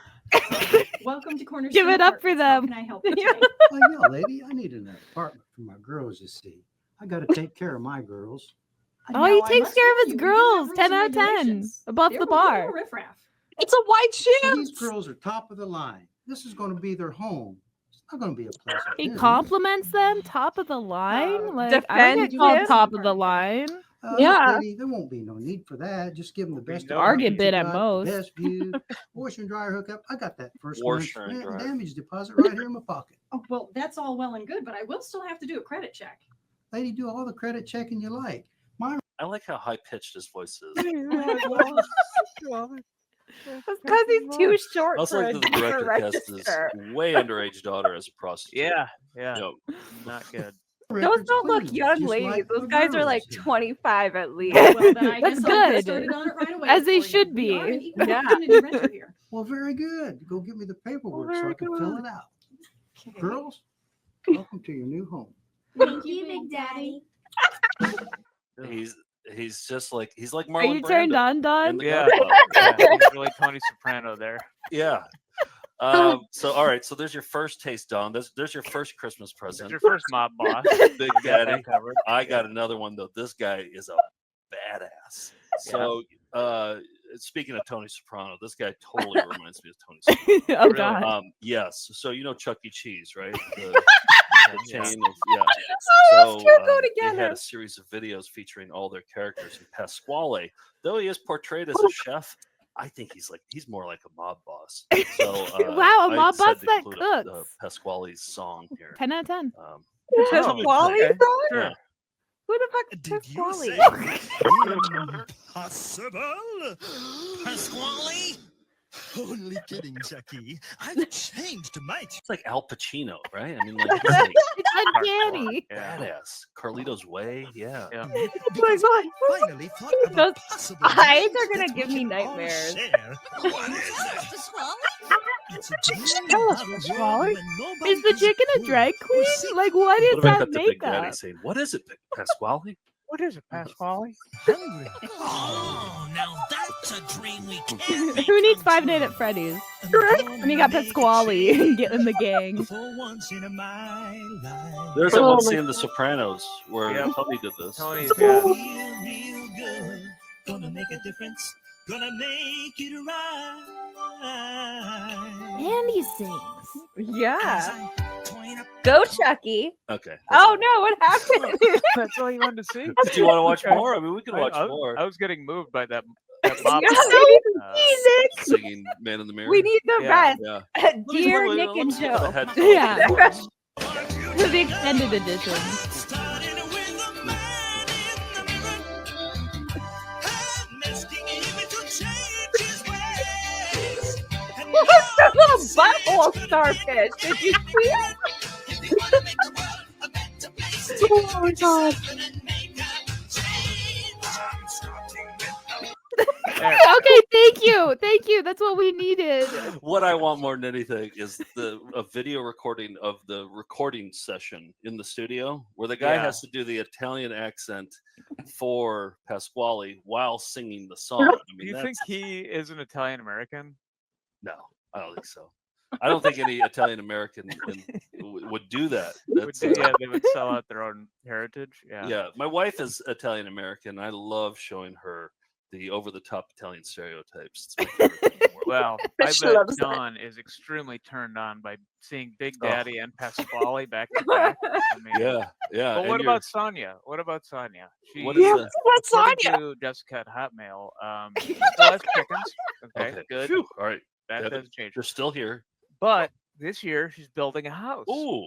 So said anything that we have that's construction related might be helpful. So I think we have some educational videos. Well, but we don't really have educational about building a house, and if we actually, I think we do, but they're so boring that we haven't even digitized them. So I Yeah. just kind of skipped over that, and you probably already know that stuff. But the stuff that isn't as intuitive, I think, is the safety of building a house and being around equipment. And That's being very around- good for you. Oh, Dawn. actually, Sonia. it happened while You and building the house, Kyle, for safety sure. lesson. 100%, Nick. Yeah. And so for volume 11, which we barely toured yet, we've tested it out a few times. I put together a super cut of all of our safety training videos. This has barely seen the light of day. Don't tell anybody you saw this. We're saving this for volume 11. Right. But you get a sneak peek at this for the safety Top of your home. secret. Here we go. Top secret, guys.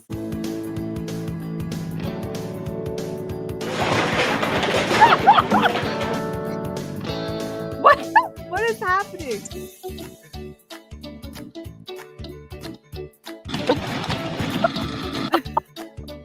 It's safety. Are you learning? Don't do these things. Oh, he had a hard hat on though. Good for him. That was You got to get one of those lasers for your house. Whose car is like on the ground? Saving Sonia's life. It was your car. I don't want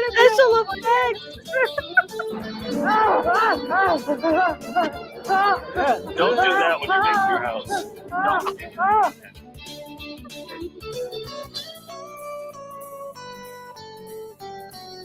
You're gonna be a monster. This is how superheroes are made. And villains.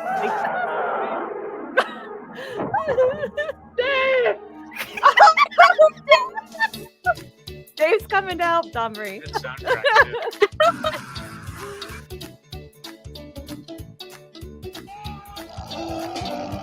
Oh, he's getting eaten. This is a horror movie. Oh my god. You think safety is not cool?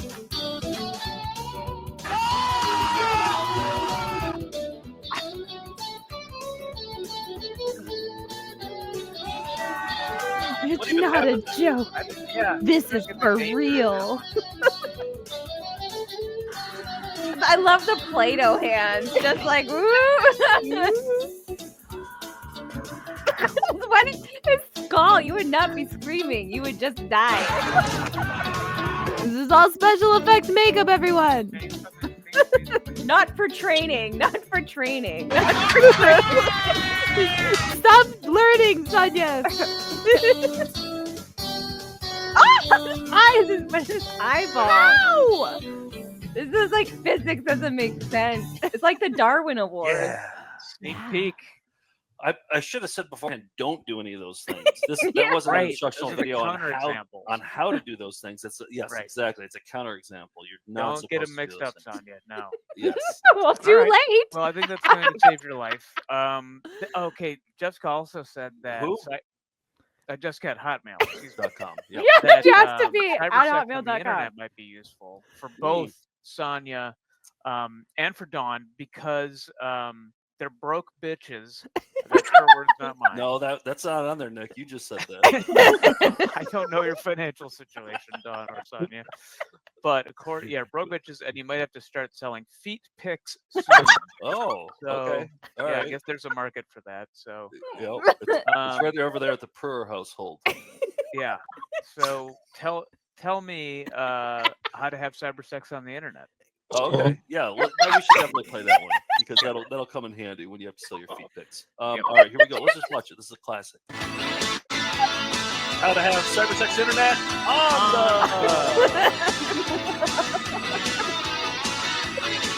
Now let's see if we can find someone interested in having a little cyber sex. I'm gonna put I'm very horny. Just right into it. And I'm looking. Dial up. You could lose your connection at some any good- time, you know? Why is she typing so Cyber slow? sex. Oh my god. This is back when they had typing classes Are in you schools. interested? Like, you had to learn. Are you We got the interested? point already, but And that's the loudest keyboard on the planet. Okay. And click send. And wait for a response. Cyber sex is really tedious, by the way. So in my experience, it is. yeah. She's just waiting. It's yes.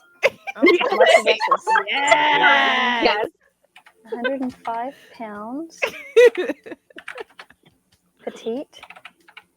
Petty. Yeah, you said that Petite. when you said 105 Let's pounds. see. Well, petite is short. 34. I just used the French. It was 20, small. I'm like, yeah, 4, okay. A little. 34, 36. 24, 36. Measurements. Her I feel like measurement. All a lie. You, Rough edit. That's not ours. That's not our edit. That's exactly how they. She's horny. Give. she took off her shirt. Down to business. I love this to the video. Send Loud. feet pics. 6'2", 185 pounds, good looking, and I 85. love to fuck. But I think he might have gotten a phone call Ah. and it threw him off. His wife. Yep.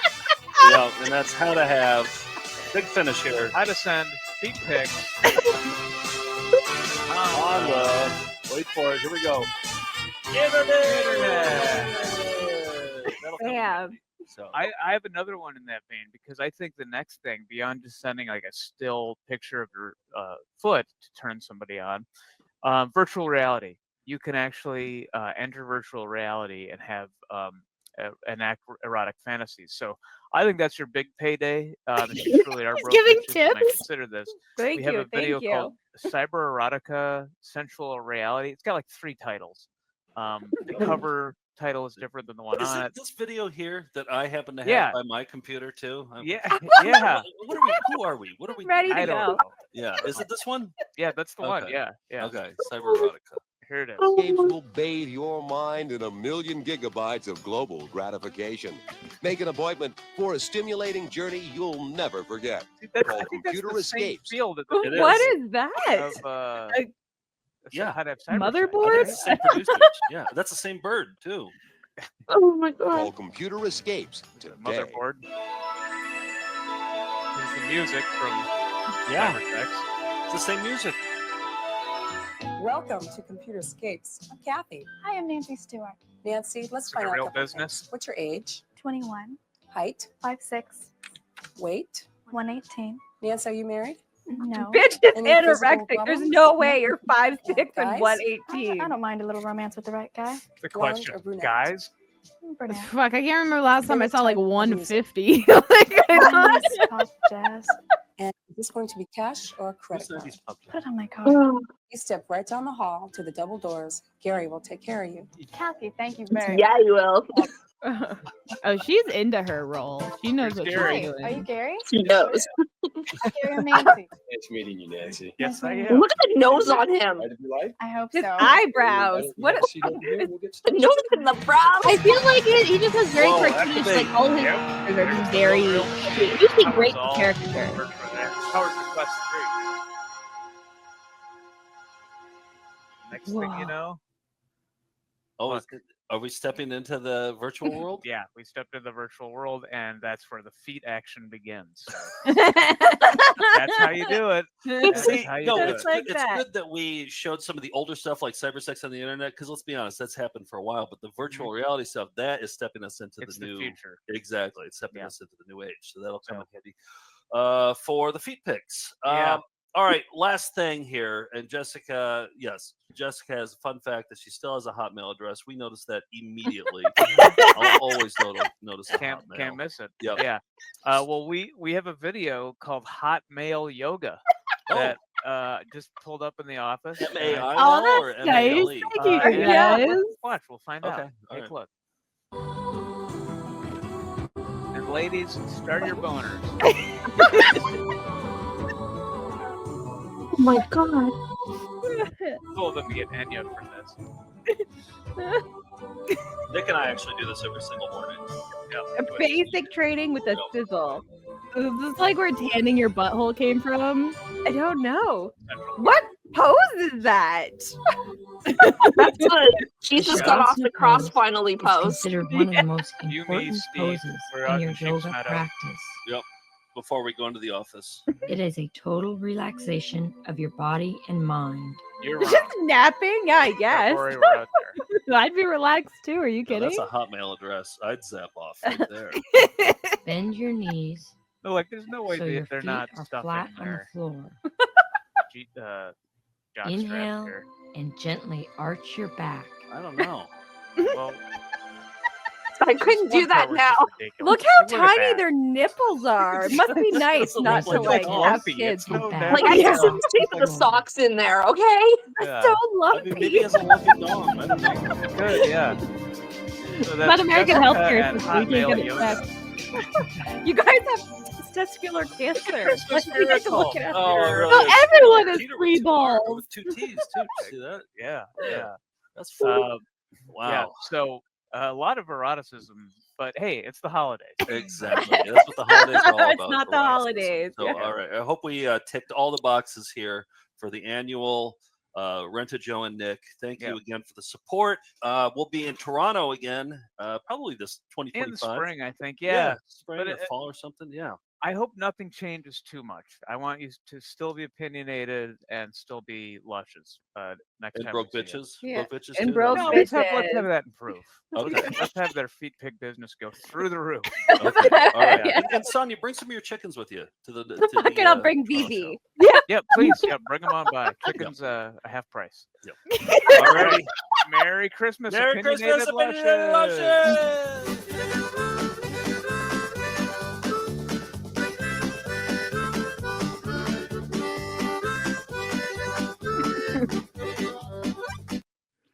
Okay. Well, that was your Christmas gift this year. Any thoughts? Thank you.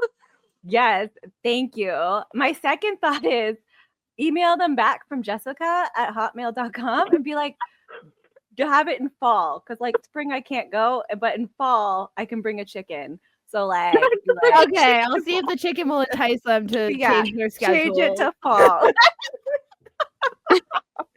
Okay, so before you guys go, I went a little crazy, I'll be honest, okay?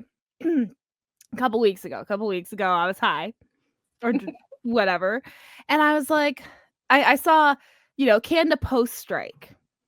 Well, my good friend Pat Mastrioni on Degrassi was like, oh shit, I can't mail anything out. Maybe I'll start my own cameo business, $30.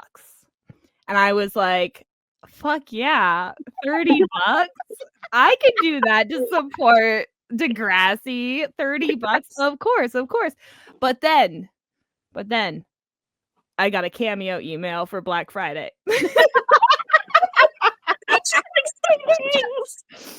And this actor, regular $140, on for $60 for Black Friday, okay? And I was like, well, I gotta get him too. So now we're getting all the videos. And I have 2 more. These are obviously they're cameo styles, so they're very short. They're not as fun as Nick and Joe's, but now I have 2 videos to show you guys. One was $30, Canadian actor. Okay. One is $60, mystery famous Hollywood actor. Okay. Okay. Okay, I'm ready. Well, now we get to compare. We get to see how much effort do they put in. I just said Christmas present for my podcast host on Insomnia. I didn't want to pay extra by putting Opinionated Lushes in there. So I did not. So I will let you guys decide. Do you want the $30 one first or the $60 one first? We'll do the 30. We'll save mystery for last. You want to start with Do Pat? you agree, Sonia? Starting with the Canadian. Yeah, Going start with the strong. Canadian. Go with mystery at the end. There we are. Good old Pat. Hey, Pat. Okay, so 2 minutes. Let's see what Pat will do for $30. And I'll be honest, to those watching, I love paying celebrities to say what I want. It's like my favorite thing to do. It's like dance, monkey, dance. What are you gonna do for $60? You know, fun times. Okay. This message is for Dawn and Sonia. How are you? It's Pat Mastriani, aka Joey Jeremiah, your fellow.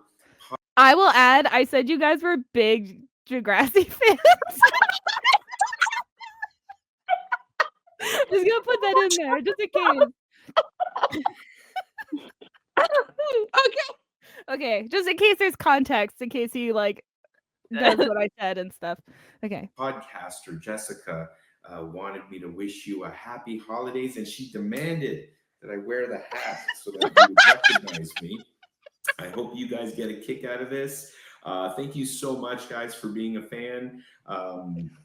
I just noticed that Jessica's from Hamilton. I don't know if all 3 of you are from Hamilton. We were just there for a screening event. I'm not sure if you guys attended that, but we hope to come back. I didn't know about it. Well, now we know. in Hamilton. But you know what, guys? Thank you so much. I heard you're a fan of Joey and Degrassi, and that just means so much. And that's why I do what I do with the cast, you know, in regards to appearances and I can't believe you wore the conventions and hat. screening I'm so events happy. and things like that. I'm doing more with the next generation next year. So please keep an eye out for us if you're fans of the next gen. Are you guys? Follow I'm us not, on but social okay. media. DegrassiTour.com is where all the information is posted for upcoming appearances. But thank you so much. I love I it. know Using Jessica this as a wanted me to say marketing some zip opportunity. line I should have gotten or- to say or a Opinionated line from Lushes. the show. I'm too old. I don't remember any of that stuff. But I was gonna say, he got old. I'll never give up. All the best for 2025, guys. I hope you are doing well.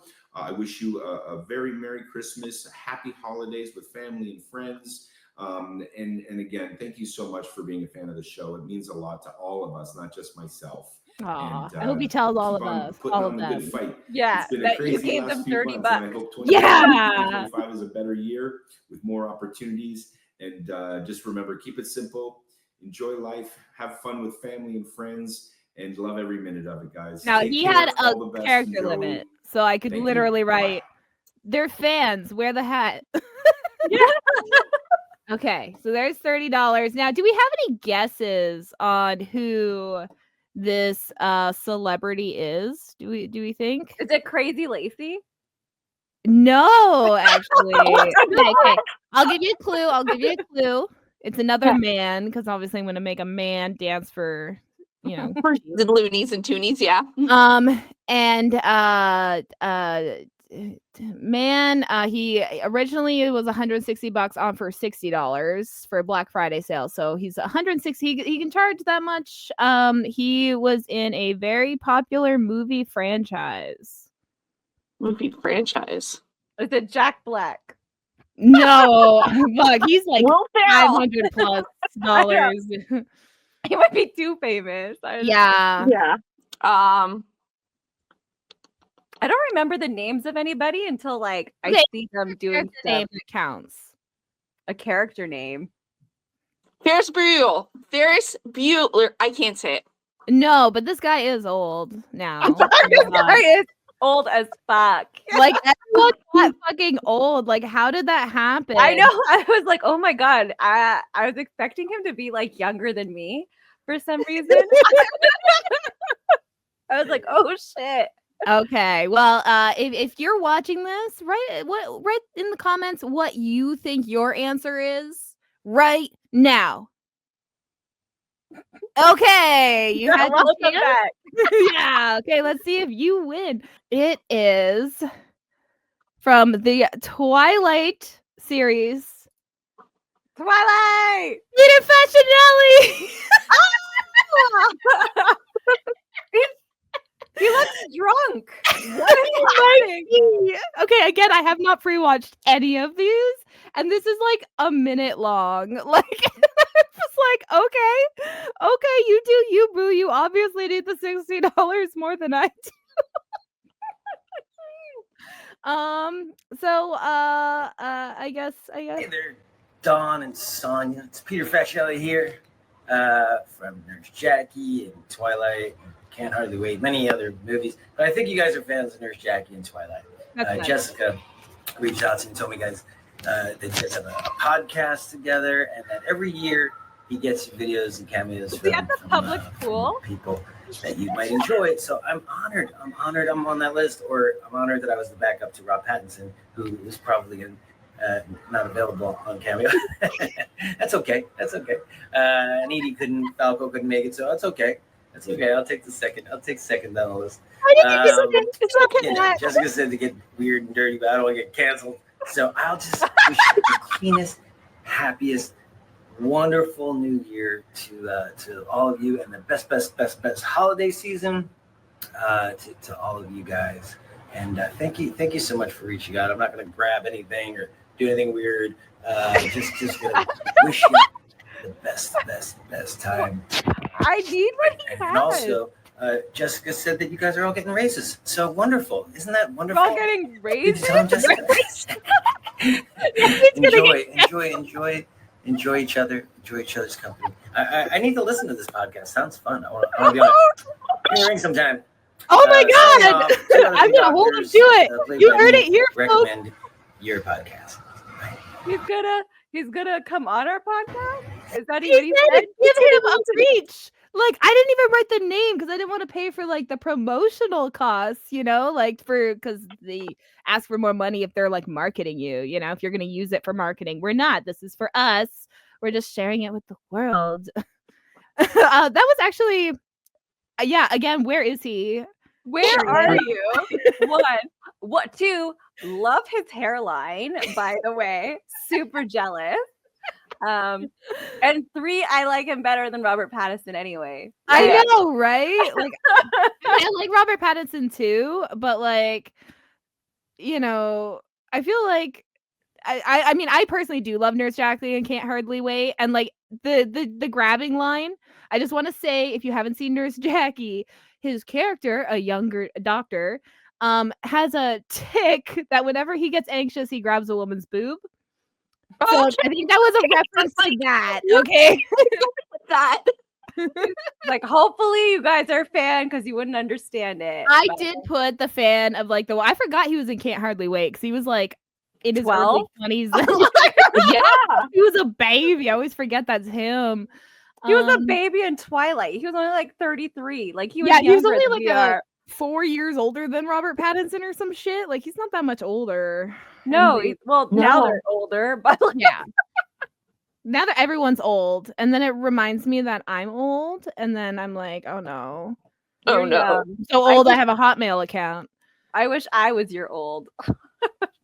Okay. Well, before we end this Christmas gifting segment, I do have one last surprise up my sleeve.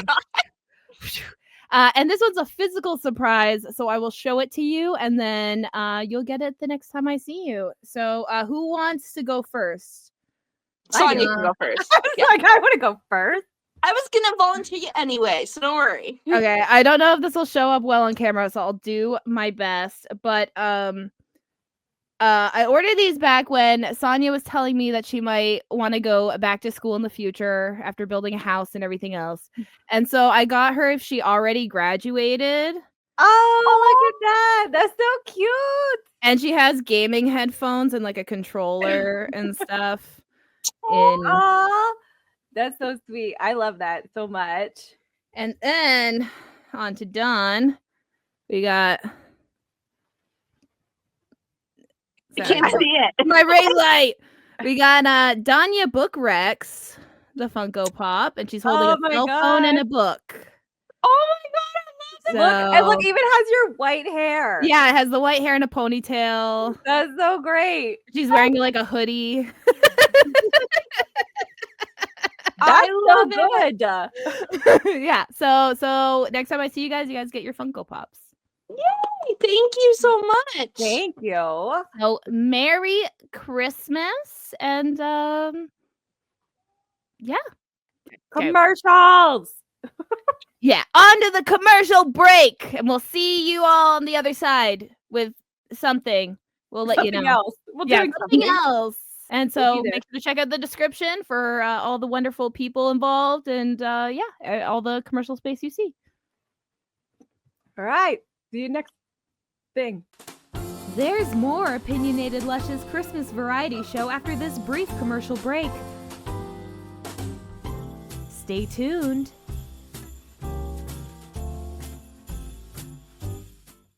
Are you ready to rock? More importantly, are you ready to roll? Welcome to No Quest for the Wicked, an award-winning sci-fi actual play podcast using Paizo's space opera system, Starfinder. Stow away with us every other Wednesday as four best friends explore an entirely homebrew setting in a planet-hopping adventure that plunges the crew of the Maverick into a political and cosmic conspiracy that doesn't just put their lives at risk, but the system and even the whole universe. Join Merrick, the four-armed warrior in self-imposed exile, as he breaks tradition and forges his own path with a passion hotter than the desert sun. Durin, a former assassin running from his dark past, hoping to make a new life for himself. And Cody, an android with memory problems, an obsession with the 80s, and a desperate need to find the boy who made him. New episodes every Wednesday on NoQuestcast.com or your favorite podcasting app.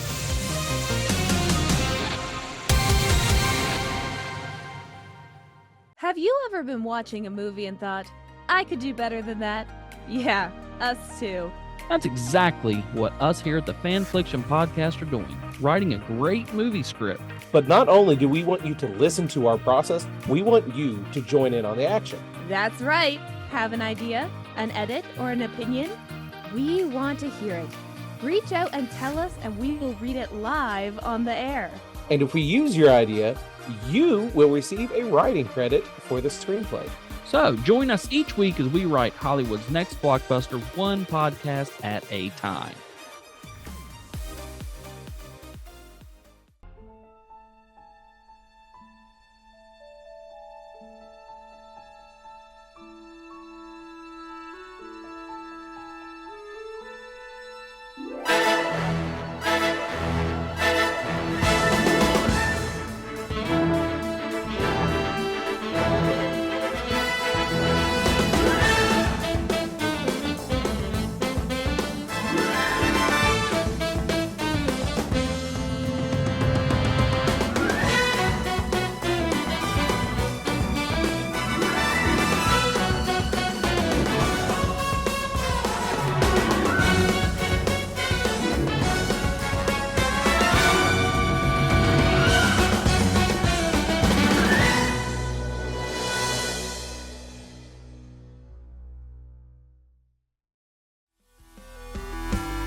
Are you forced to be an adult and do responsible things like job, bills, and parenthood?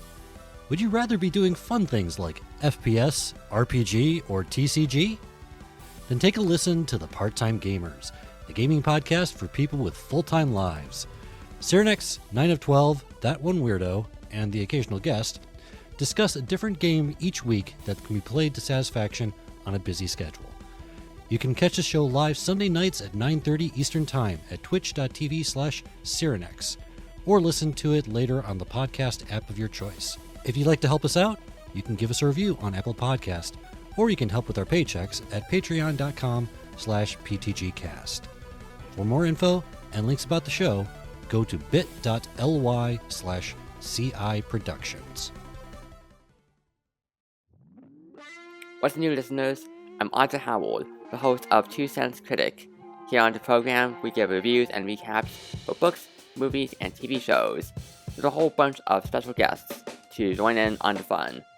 Maybe you want to hear about a contemporary romance novel like The Kiss Quotient by Helen Huang, or maybe you want to hear about the latest MCU movies and series, or how about the best movie of 2022, or at least that's my opinion. Everything, everywhere, all at once. You can hear all of these discussions and more at 2 Cents Critic. New episodes every Wednesday, available on most podcast streaming services. Is That Some Kind of Japanimation Thing is a nostalgic anime recap podcast with a couple of twists. Each season, hosts Justin and Scott pair a millennial favorite series with a recent release and discuss how trends in anime have changed, as well as how they have changed as fans in the time between the two releases. You can find it wherever you get podcasts. Here to get drunk. Drink. Hi, I'm Jessica. Am I stroking? Yeah. Hi, I'm Sonia. We're so drunk, I'm like, ah. Hi, and I'm Dawn Marie. Dawn. And we are Opinionated Lushes, a comedy and society podcast where we like to drink and talk shit. Jessica's doesn't. Jessica's normal. We start our episodes off with a question and a drink word. We usually never stay on topic or wait for the drink word to start drinking. She's freaking out because I'm talking. There's a new episode of Opinionated Lushes every Friday on all streaming platforms. An unedited episode Saturday on YouTube. I finished my drink during pre-drinks and now my tummy hurts. If you want to grab a drink with us, any kind of drink, and get ready to laugh. Make sure to follow. And bring your opinions.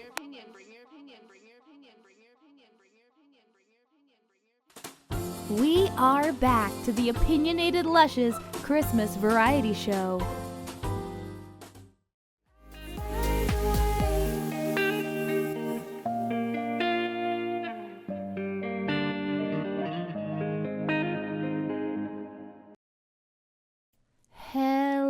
Hello, hi, and welcome. If you don't know me, I kind of did my hair, so the congruence, no, what is it? What's the word? I did my hair, so things aren't matching. I don't know, to the timeline of these things, but this is recorded. Hi, I am a 1/3 of Opinionated Lushes, but on Twitch, I'm known as VarietyJess, where I stream a variety of games. So, let me pour my drink. And tonight, I'm thinking we do some, scary horror Christmas games. So, I picked out 3, low budget. All of them were like under $5 on Steam, Christmas games, and we should see if we get scared during this segment. So yeah, check out my Twitch if you like this content, but also thank you so much for supporting Opinionated Lushes, because that's where my soul is. And I guess now off we go. Okay, so the first game we are starting with is called All I Want for Christmas Is You.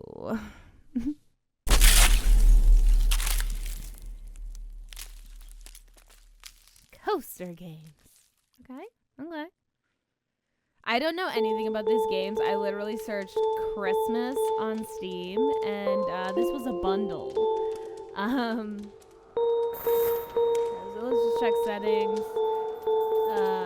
So far, so good. Okay. I guess we just play. 'Twas the night before Christmas, and all through the house not a single creature was stirring, not even a mouse. All the pop girlies had fallen to sleep fast, dreaming of Grammys and not flopping and breaking records at last. However, one pop girlie was not so tight asleep, for she had spent the last few months defrosting, full of rage and beef. But when the ice broke that fateful Christmas Eve, she wandered around town looking for her next treat. She went door to door, killing and sucking up screams. She killed Mr. Kishwack, your kind neighborhood trapeze. She gobbled up Mrs. Clink and her 5 cats, too. She even murdered Grandma, who was recovering from the flu. No one was safe from her, you see, no matter how many copies you sold or how many times you lip-sync live on TV. She hunts like a lion and is as quiet as a mouse. She knows where you live, and she'll surely break into your house. So when the clock strikes midnight, she'll be at your door. And when that happens, my sweet pumpkin dear, you better run fast, 'cause Amber Lee can smell fear. Okay, she comes in 1 minute, find a place to hide and prepare. A minute? Can what do I do with it? I can hit things? Where do I? Can I? No? Where am I supposed to hide? A minute? I'm not ready. I'm not ready. Cupboards? Am I a child? 1 minute to prepare. What am I? There's.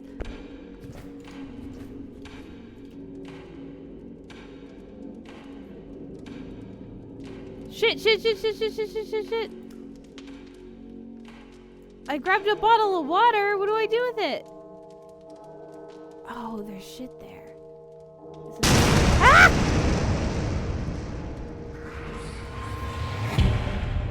Ah! I don't think a minute was long enough, my guys. I'll be honest. I just want you. Like, do I have to do that mission? Do I have to throw this in? What do I, like, it says she's rampaging in the corner. Oh.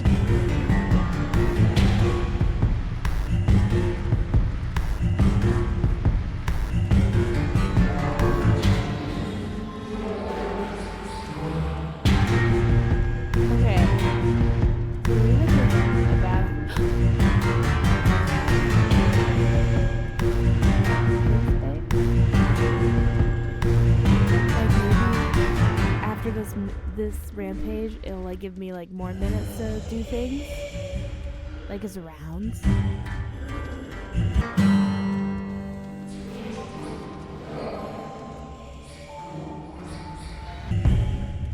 Okay, she's almost done, guys. I think we made it. I wasn't sure if it was gonna be one of those where you have to like hide in a closet or something. She just doesn't want to be alone. Well, maybe if you stop like scaring people, I feel like you have more friends. Achievement unlocked, survivor at home. I managed to survive. I earned $1,000. I can anger Amber by throwing things at her. Why would I want to anger? Survivor is there's other endings? Okay, let's see. Continue. Late at night, when all the lights have dimmed and evil presence lurks in the shadows, here you'll find many places to hide and many places to die. Oh shit, I didn't realize there was power-ups. Fuck, okay. At least I know there's like shit now. What is... The house is colder? Is that like a good thing or a bad thing? Like, I don't know what this does. Is that just like block things? Like, can I? Oh, shit, son. Oh, shit. Am I, like, blocked in now? Like, is this, like...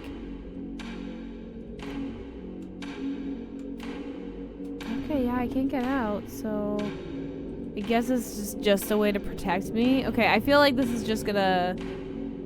Cause she comes in 30 seconds. Did it give me a minute warning? I didn't see it. It was behind my head.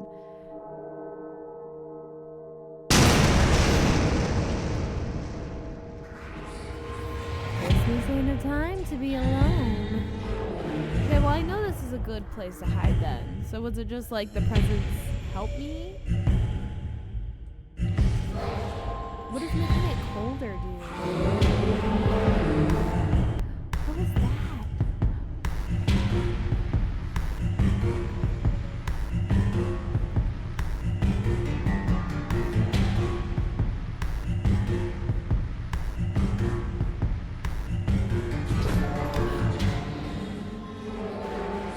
Oh, I broke the gate. Oh no. I didn't mean to break the gate. Oh. Well, I guess Amber Lee can't find me here. Can I see her? Oh, maybe she can find me here.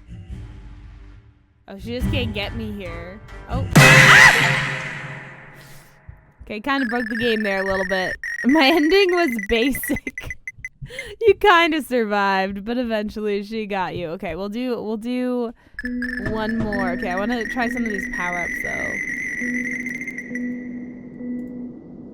I don't know what that is. More gifts. Okay. Faster AC. I don't know what that does. Okay. Can I like select them all? How much money? I got no more money. Can I like? I don't know. I don't know what the AC does. I don't know. Okay, well. No, what do you? Cool. Bring that out. Very good.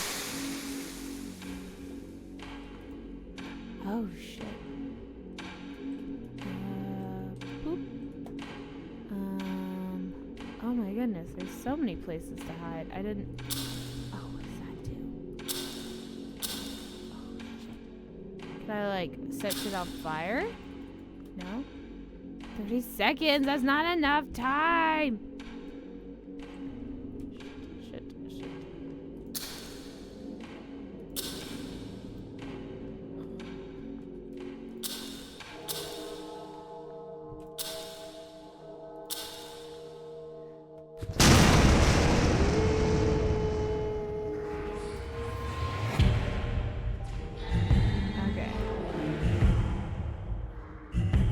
We're just gonna face it. We're just gonna balls to the wall.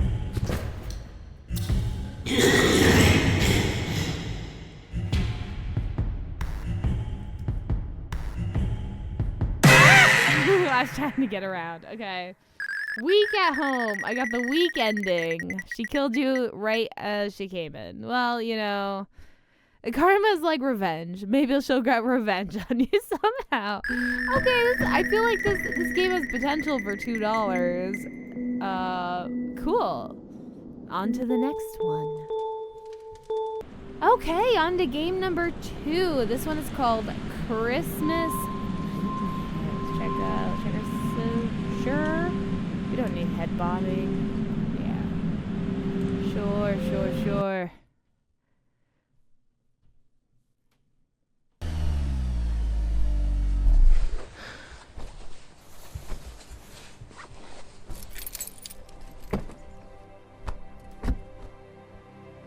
Okay, press tab to check tasks and R to launch a firework. Okay, I have no current objectives.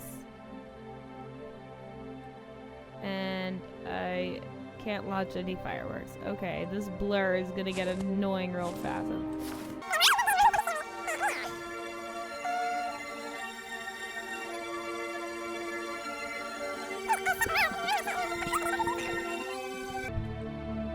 Okay, that's a wee bit better. Oh my goodness. Go home. Achievement unlocked. Beautiful neighborhood. Man, this game is very... Lots of achievements. Okay, is this my home just because it has the Santa from the intro in it? Maybe? Nope. Where is your home? Oh, is it here? No, it's the car. Is it? Oh, I love when games have snow mechanics. That's how you know they were thinking. Okay, is it this one? Which one's my home? I don't know where I live. I am going as fast as I can.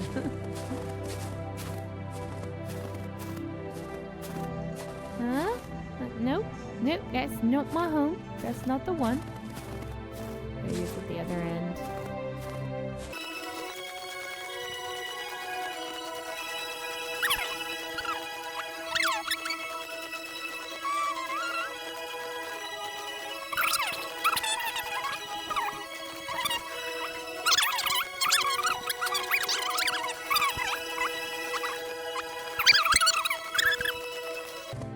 Where is my home?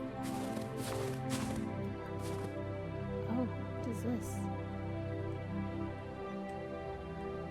I am pressing R.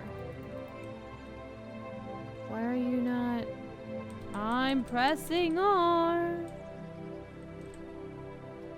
Why? Controls.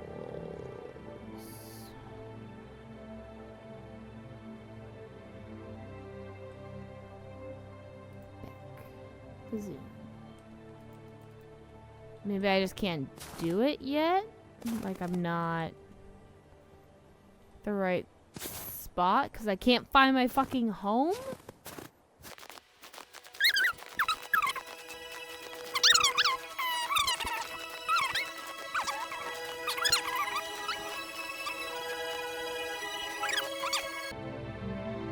Okay, and that's Christmas Nightmares.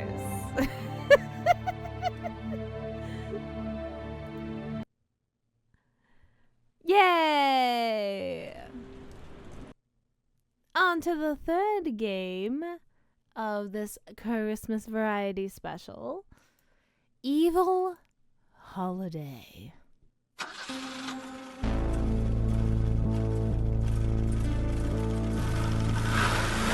Oh, put on your headphones, enjoy the lights. I'm a bit.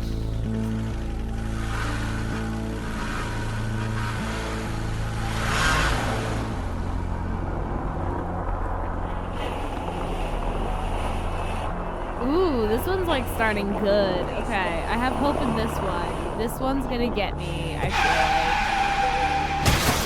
like. Are you guys feeling like the Christmas spirit yet? Are you now in the mood? Okay, I am English. I am very English. So English, in fact, that I have a genetic disorder. That was an incest joke. Evil Holiday. Check the settings. Master volume. Okay, we'll just see how it goes. See how it goes. New game. One of my other favorite games that's Christmas related is the Lake DLC. It is not a horror Christmas game. It is a very cozy Christmas game where you get to deliver mail. I mean, if you like Lake or just coziness in general, I highly recommend the DLC. It's just fun. Прекрасно. Я разбил свою Great, тачку. I crashed my Что car. может быть хуже этого? Could be worse than this. I don't know. I don't have a driver's license. Oh, that's pretty bad. And Ну let me что ж, guess, I can't get с around it. наступающим Новым Happy годом New Year тебя, to you, малыш little Джорджи. Georgie. Yeah. Even though I feel like you could get around it. What, can I... No, I can't hop that either. How's your snow... Oh, you do have snow physics. Good, good, good. Because I'm like, don't put your game in winter if you're not doing snow physics. Дом моего детства. My Я childhood не был home. здесь I 20 haven't been here лет. for 20 years.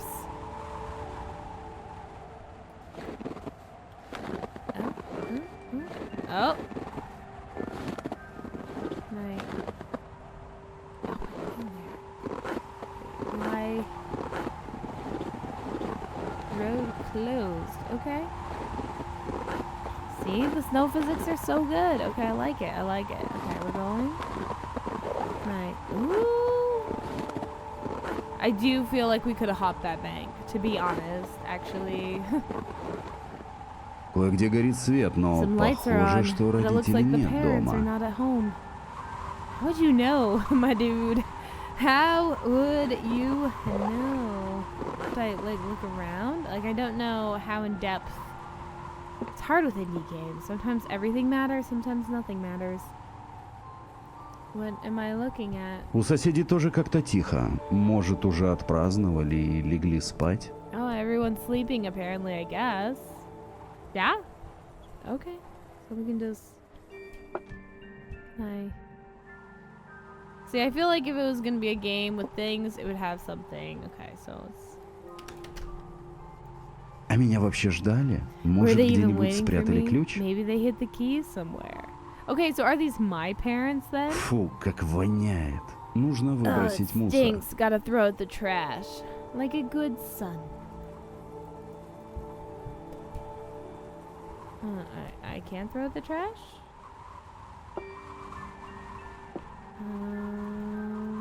Okay. We are looking for a key. Oh, I thought it was something clipping for me, but it was not. It was the light there. No, it's not letting me grab that. Okay. Let's see. I feel like I should be able to grab it and put it in the bin. Is it just not working, or do I have to find the key first? That's the thing with these games, there's always a million bugs, so it probably would work. There's probably a mechanic that's not working, and I have to be able to... Might have to really start it.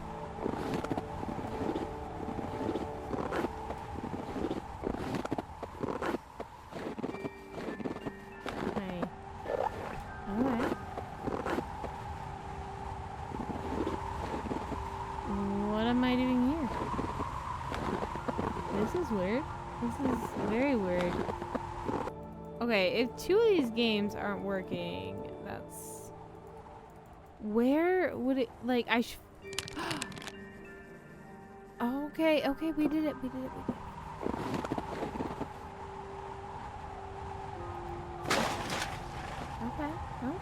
Okay, we just had to do it in a specific order. Oh, I hate that.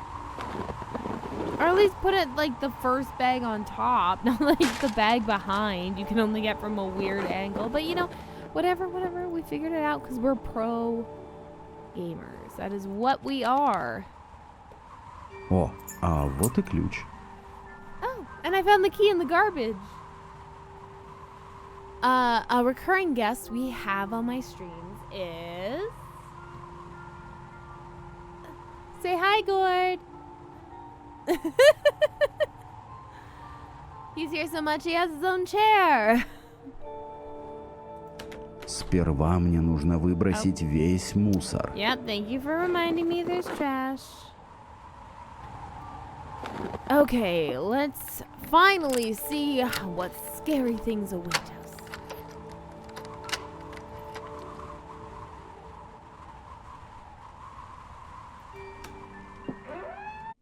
I'm just turning the audio up a little bit.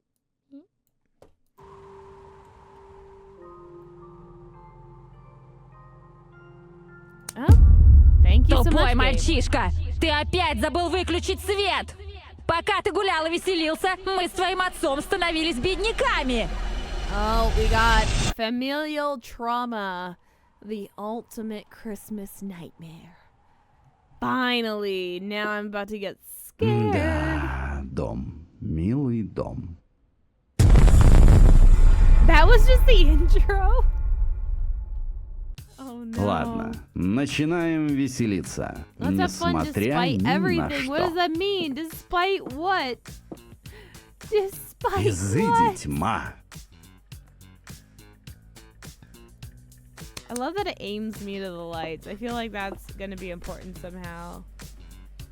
Самое время включить праздничную музыку. You don't like this weird jazzy disco music? That's fine. You can definitely put something on more holiday appropriate. Whamageddon or whatever.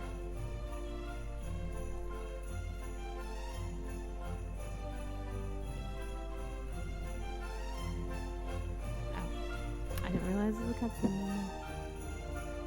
We wish you a Merry Christmas. We wish you a Merry Christmas. We wish you a Merry Christmas and a Happy New Year.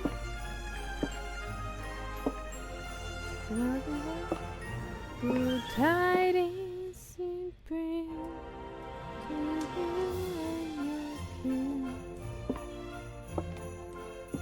Good tidings for Christmas and a happy New Year.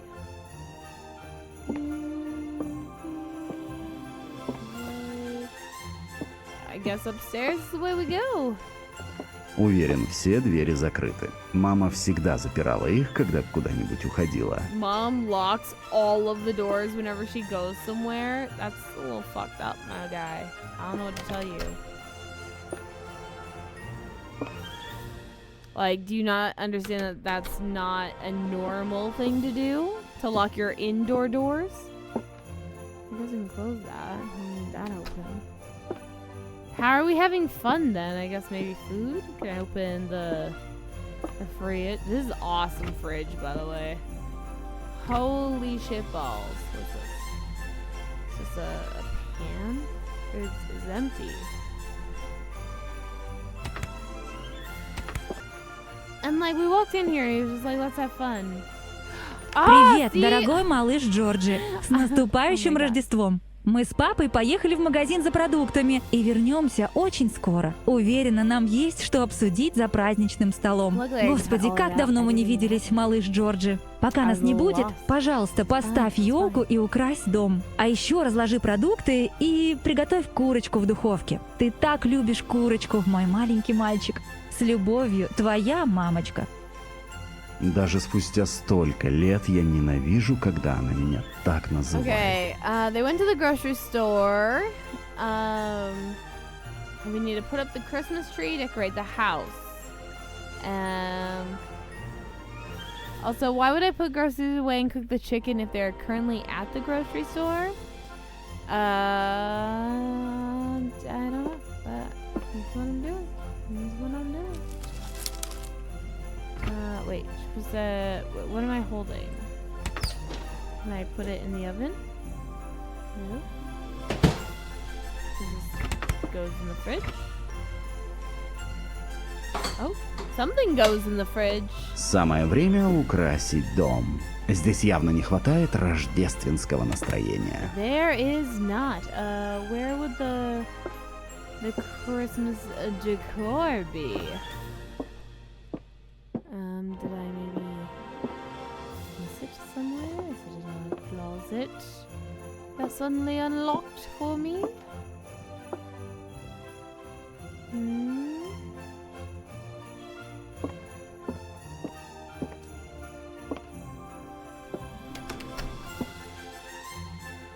That's weird.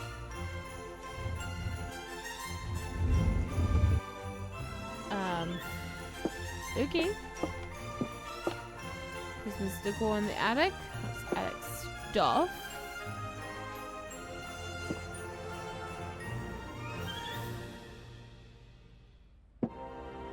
From work. Old stuff from work. Office, finance. Oh, weird. No, that's also from work. О, это же мой медвежонок Спаркс. Родители запрещали мне с ним играть. Why would your parents forbid you to play with him?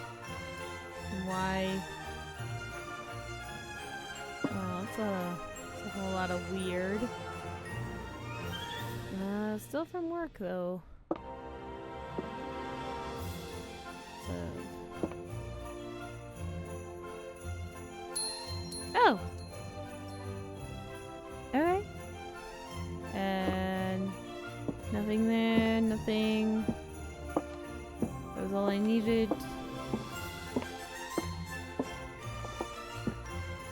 Если ты еще раз прикоснешься к моим документам, малыш Джорджи, клянусь богом, я выпарю тебя!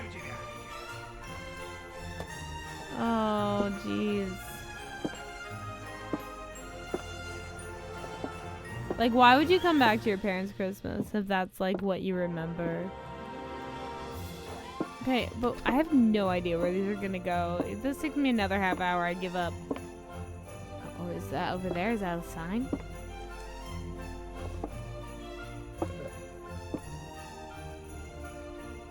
No, that's just the tree that's there. Ugh. Game mechanics! When we say game mechanics, this is what we mean. This is little signs. The Last of Us is a really good example. The direction you need to go is always highlighted with yellow. But they make it like it blends into the post-apocalyptic landscape, but it's still yellow, so you know what to look for, you know? Is that all I had to do? Oh. We're overachievers, I see.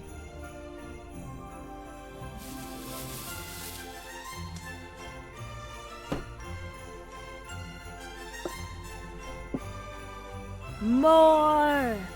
More! Осталась еще одна гирлянда. Нужно повесить ее на втором этаже.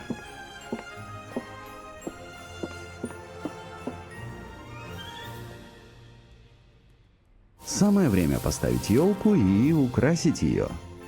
Okay, but do like I have it? I feel like I'm doing so much work for so little payoff. Like where was it also upstairs and I just missed it, or do I have to like go and fucking chop one down? Like what is like I didn't see it up here. Oh, there it is actually. Мне что-то послышалось? Did I hear something? Maybe? Oh, from work. What? I don't trust it. А теперь займусь курицей. Time to take care of the chicken. Is it in the fridge already? Have to like pull it out.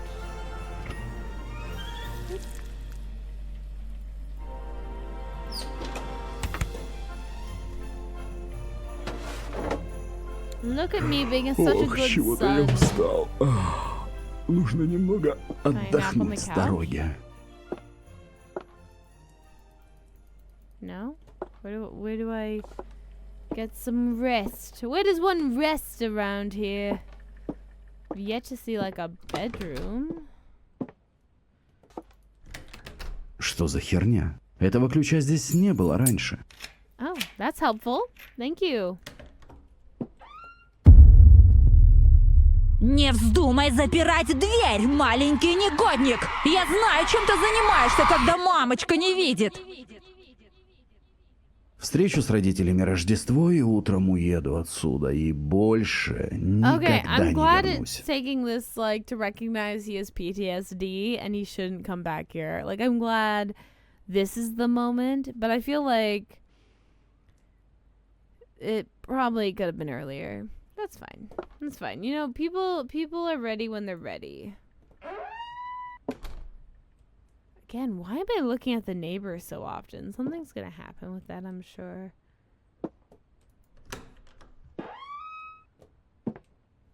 Oh, it's my dream. Это еще кто такой? I don't know, but I didn't lock the doors.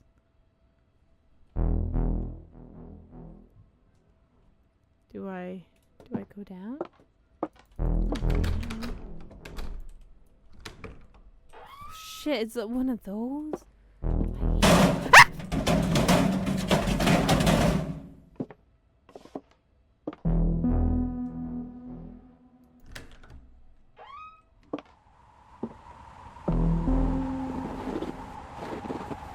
Какого хуя? Соседские детишки решили устроить розыгрыш? Нужно осмотреть весь двор.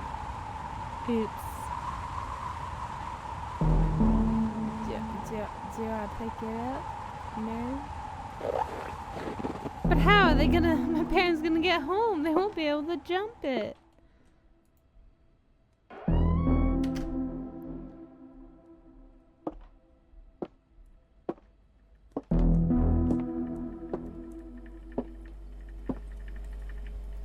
I should close it.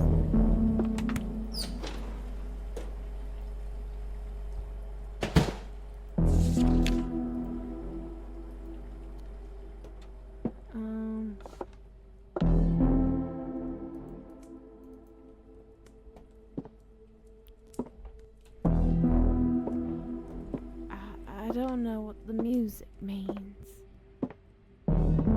Oh my god! What do I do?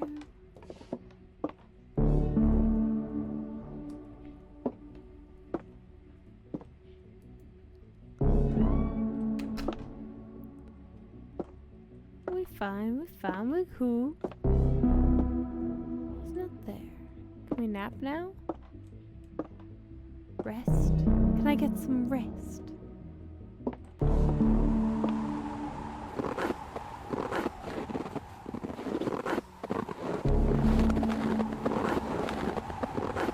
Nope, still nothing there. Okay.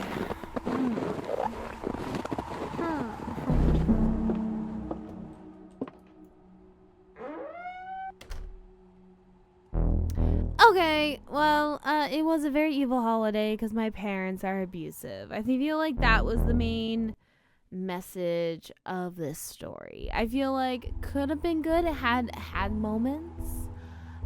Just like guide people a little bit. Guide them just a wee bit. So again, thank you guys so much for tuning in to the first Opinionated Lushes Christmas variety show.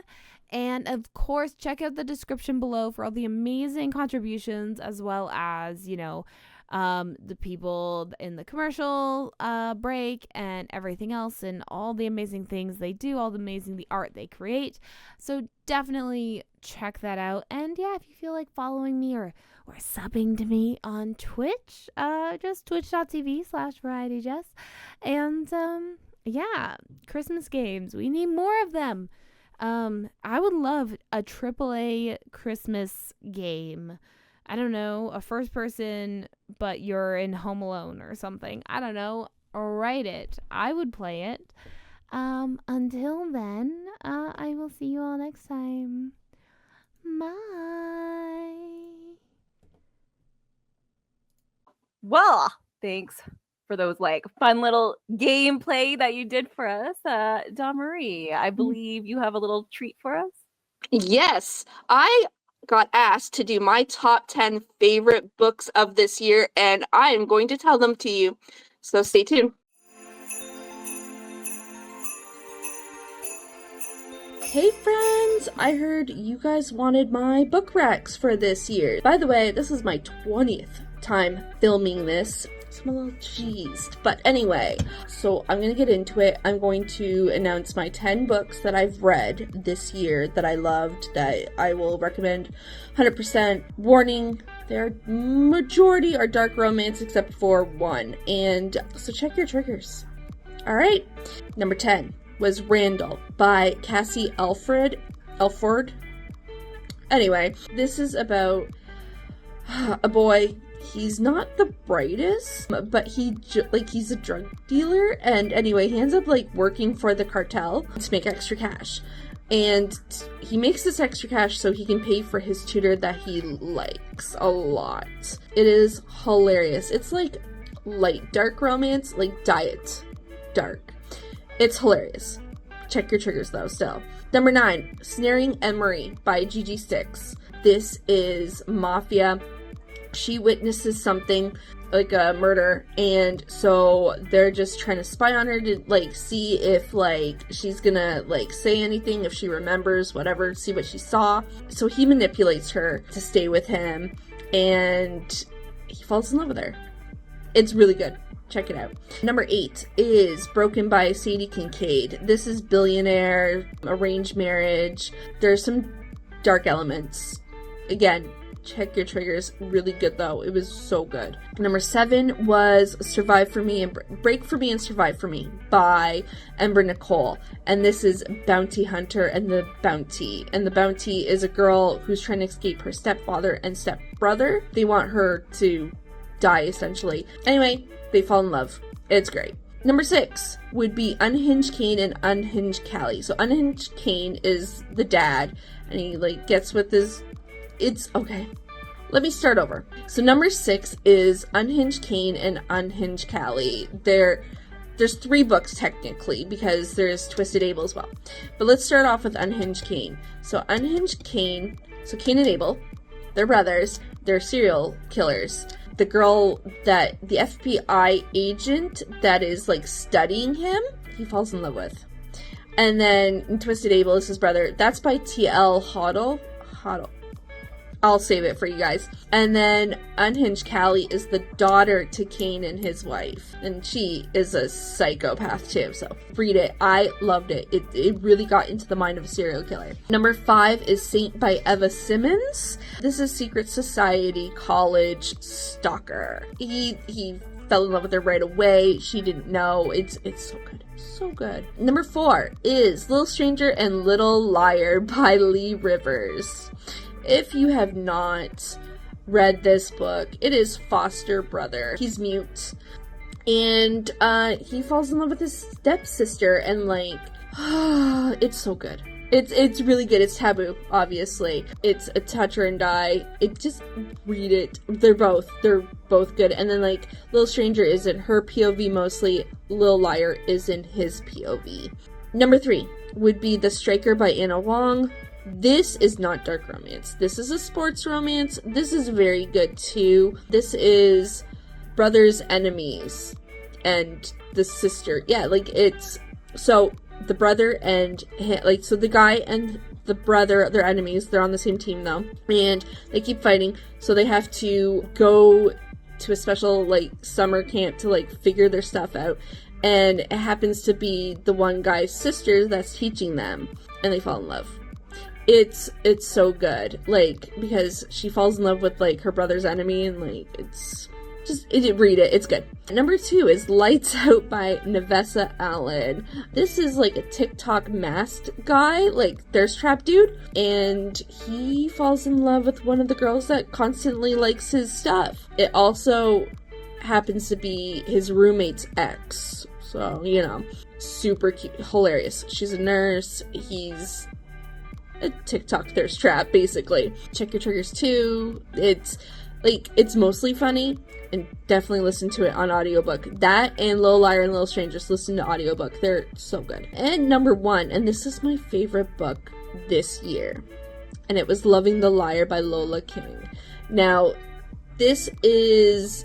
it's standalone technically, but there's a series before it, and that would be the Stoneview stories, and then it goes North Shore, and then this, which is Silver Falls. This is Secret Society college. This is X's, so Second Chance. It's so good. Like, you learn how to manipulate someone. So if this is a trigger for you, if gaslighting is a trigger for you, do not read that. But it was so good. It was the best writing I've ever witnessed in, I don't even know. It's really good. That is my top 10 for 2024 books. And I hope you enjoy them. Bye, guys. So I hope you enjoy those book recs, you guys, and tell me what you think of them. Jessica, who do we have up next? Okay, so I don't know if you know this, but we're Canadian, and me and Sonia we're part of like the Canadian Discord and a podcast Discord, and so we asked, we're like, hey, does anyone want to contribute to this variety show? Because hey, we need variety, and a podcast said yes, and they gifted us with an audio only podcast. So be ready to just do your thing and listen to Is That Some Kind of Japanimation Thing, their 2024 holiday special on Tokyo Godfathers. When we said variety, we meant it. See you soon. Yes, like Exposition Television has given us a very conspicuous set of lotto numbers and mentioned The Lost Baby. A lost baby on TV. It's been 3 days. And it's like, oh yeah, this just in, stolen baby. And I'm like, you know, Amber Alerts, you can complain about them on your phone now, but like, would you rather wake up at 4 a.m. for an Amber Alert or just wait 3 days for the lost baby alert on TV?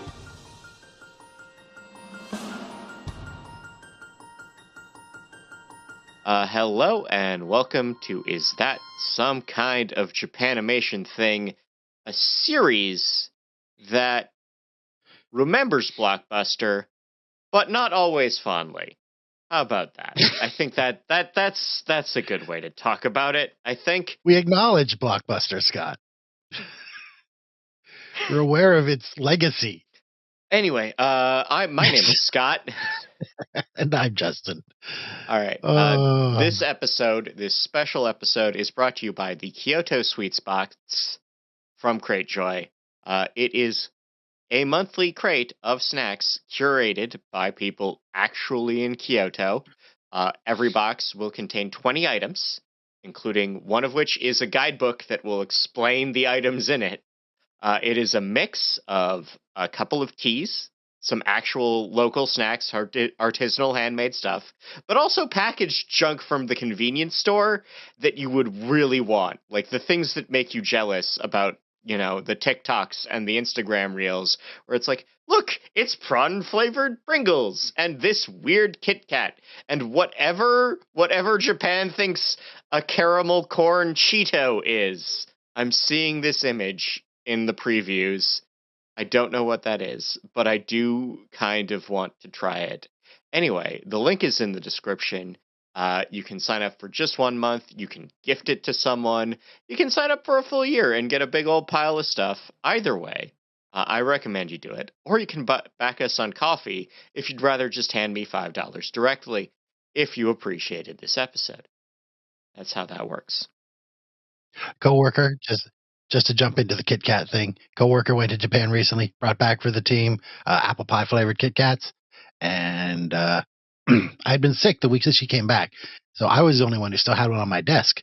So I ate it, and oh my god, I am so glad I came in a week after everyone else, or I would have just walked around the office stealing everyone else's. They were so good. Anyway, that they really know what they're doing, and it's funny that we can get all these Oreos in America and no interest in Kit Kats. 38 kinds of Oreos, 2 kinds of Kit Kats. I don't get it. I presume there's international agreements between the junk food companies. But what are we talking about today, Scott? So we are going to be reviewing for our holiday special, Tokyo Godfathers from 2003, a theatrical feature directed by Satoshi Kon, best known for, big old piles of mostly theatrical work. You know, Tokyo Godfathers, Paprika, Jinro, Millennium Actress, Magnetic Rose, Layout on Pat Labor, Perfect Blue. Again, died young. Paranoia Agent, his only TV work, I think. His only TV direction. He did some TV work back in the day. This was written by his co-writer, Keiko Nobumoto, mostly known for her TV work. Also died young, but known for Cowboy Bebop, Wolf's Rain, Samurai Champloo, Space Dandy, Carolyn Tuesday, Macross Plus. A lot of crossover with Watanabe, if you've noticed that. Season 2 is coming. We'll talk about him. Animation direction by Kenichi Konishi, another longtime collaborator of Kone's. Again, also mostly known for theatrical work, because it's very hard to cross over to TV work when you're in theatrical anime, because you're just punching a clock for 3 years on Ghost in the Shell 2. You don't have time to storyboard for a TV show. Konishi, Ghost in the Shell 2, Ghost in the Shell 1, the Digimon movies, Millennium Actress, Paprika, Perfect Blue, along with some Ghibli work, Pompoko, When Marnie Was Here, Whisper of the Heart. Also animation direction by Masashi Ando. Again, another Kone collaborator. Ghost in the Shell, Only Yesterday, Paranoia Agent, Pompoko, Pocoroso, Mononoke. Again, theatrical anime guy. He even did keys on The Boy and the Heron. And last animation director is Toshiyuki Inoue, known for, again, a lot of theatrical stuff, but a little more broad in this case. Did Blood the Last Vampire, a couple of Ava movies, Ghost in the Shell, Jinro the Wolf Brigade, MD Geist 2, MD Geist 2, Death Force, Macross 7, Magnetic Rose, the opening to Metabots. Metabots is a show where everyone who worked on it turned out to be a superstar right afterwards, basically. Wolf Children, Saber Marionette J, Shiro Bako, which is ironic, but I guess someone has to work on the anime about anime. And also Lotus War. Tokyo Godfathers was released in 2003. Finally got a dub in 2019. I watched the dub for this time around. And I should pause and say, content warnings, unhousedness, homophobia, transphobia, alcohol abuse, self-harm, suicide, child abandonment, and any other ones? Any other ones? Any big ones? That seems pretty like much you've it. covered the major ones. Oh, violence. This is just violence in general. What was it rated? Was it released in any markets which required a rating? It did, I don't know. So they did, when it came out originally, they did push it for an Academy Award, which means it would have had to go through the MPAA. PG-13. PG-13 for mild sex and nudity, moderate gore, moderate profanity, moderate alcohol and drugs and smoking, and mild frightening or intense scenes. The nudity is for breastfeeding, which is... That's a controversial rating. Yeah. I think the nipple is visible, and that's probably what pushed it. Spoiler, a child is breastfed in this movie. Yeah. Two children are breastfed in this movie. The human breast is used for its biological purpose. Anyway, so this movie starts off Christmas Eve in, I guess, 2003-ish, early 2000s, and at a Christmas pageant in Tokyo, which is odd. There are plenty of people who can explain religion in Japan much better than me, but it's worth noting that Christmas is sort of more of a couple holiday. It's a thing if you are young and dating, you have a Christmas date, or if you're a family, you just stay home and get KFC. I had heard that, actually. Yeah, it is a brilliant marketing move that went way too far, but it's not a religious holiday. Japan and its relationship with religion is very interesting. Most of the Shinto practices have kind of been civicified, I would say. Again, better people than me can explain this, but it's like, yeah, we have this Shinto ceremony every year, but it's mostly just an excuse to, watch fireworks. It's not really sacred in the same way. Interesting fact, Scott. Yeah. If you Google Christmas in Japan, Google helpfully lets you know what day it'll be this year. Oh, that's really handy. Thank you, Google. Thank you. We appreciate you clarifying that for us. Thank you, Gemini. You boiled how much ocean water to just let us know that. Yeah, we are introduced to two of our three protagonists at this Christmas pageant. It's a very charismatic sort of evangelical Christian thing, but mostly they're there to get free food because they are homeless. They are unhoused. They are sitting through a sermon to get to the line for soup, a time-honored tradition of people who don't have homes around the world. Somebody who loves Jesus will give you a soup. If you listen to them. Anyway, we have Gin and Hana, who make their way back from this meeting after causing some fuss to where they hang out with Miyuki. There is a callback, too, to that. Yeah. Yeah. Miyuki to their third companion, Miyuki, who stayed at wherever they hang out, their squat, their little encampment, because she cannot tolerate going to church. This will come up in a bit, but there's some bickering about what's going on, and they hear a baby in a dumpster. Dumpster baby. Yep.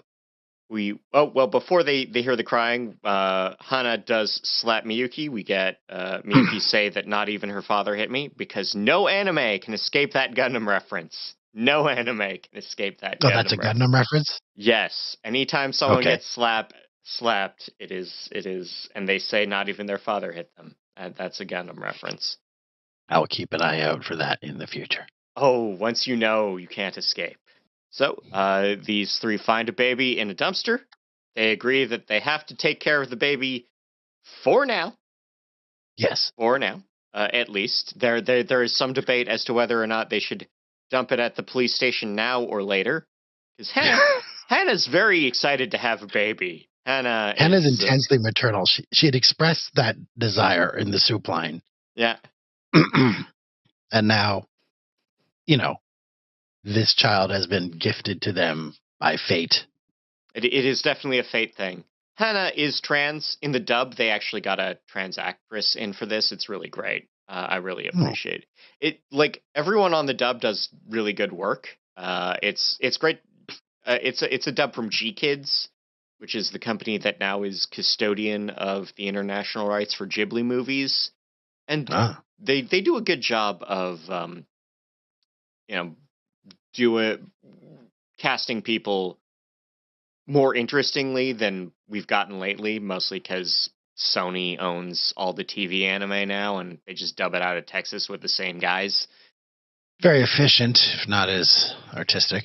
Yeah, Did you know Crispin Freeman and Crispin Glover are different people? Yes, they're different guys. I'm sure. Okay. I've met Crispin Freeman. He's very nice, but I don't know about Crispin Glover. Well, he sued Bob Zemeckis for doing weird shit with his face in a movie. So I consider that a thumbs up. I think at the time he was kind of looked down upon for doing it, but I think now, where face stealing becoming much more normal, I think Crispin Glover is a hero and a patriot. The good kind of patriot. Yes. We have to qualify that. The kind who protects his own face. Remember, Stands up for the sanctity. Yeah. Stand up for your face. We get the first version of Jin's backstory, where he explains that he was a pro cyclist who had to throw some sort of pro cycling event for gambling debt reasons. And that's why he lives on the street and is a drunk now. Hana and the kid just run off. They run off rather than just hand over the kid to the cops right away, because they find a coin locker, a key to a coin locker at a local train station. Inside that is some more stuff, just some more details, some clues. So now we are in now our homeless people are in mystery solving mode, because they feel that, okay, we have these details, we can figure out who dumped this baby and just hand it back to them and not involve the cops. Their first clue is that they have a matchbook from a hostess club across town. Yes. They get kicked off the subway because they're smelly. Not really kicked off. Not really. It's that Do they get kicked off? I thought it was like Miyuki just dove out a window because she saw, or is that later? So what happens is that the subway is delayed for weather, and everyone's yelling at them for being smelly and homeless. And they upon being rejected by the world, reject the world back louder in a dangerous way by jumping out a window. And we get them walking around trying to get to this Hostess Club across town. But they pause to visit a cemetery. Because you know what's at cemeteries?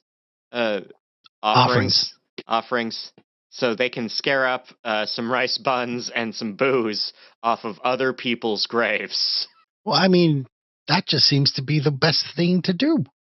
I mean, it's certainly a sustainable way to go about your life, and it means that the local crow population doesn't get too used to eating human food. Yes. Which is responsible in a different way, probably. This upsets the baby because it's cold out and the baby has not had, food in a while. So more bickering. Mm-hmm. They hit up a convenience store. They scare up some diapers.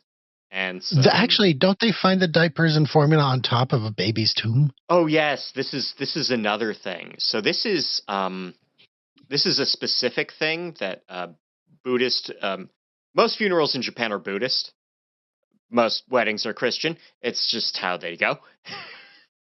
But one of the things that the guys that mine graveyards, the monks that mine graveyards do, will, if you have a miscarried child or an aborted child, they will low-key, part encourage, part extort you into leaving offerings that the baby would have needed had it survived. And that starts with formula and diapers, and then that turns into donations of your daughter would have been 6. She would need to pay her uniform fees.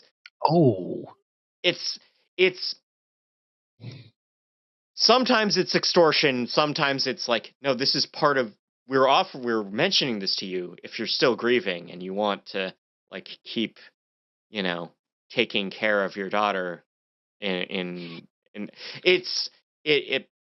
everyone grieves differently and people construct grief differently, and sometimes and I can't condemn anyone that gives a Buddhist $5 for a dead kid's backpack or uniform fees, but also sometimes it's a little predatory sometimes. I'm getting an uncomfortable feeling thinking about it. It's weird. It's weird. Anyway, so they steal that and they try to get this going. Whereupon they find a Yakuza boss who's been run over by his own car.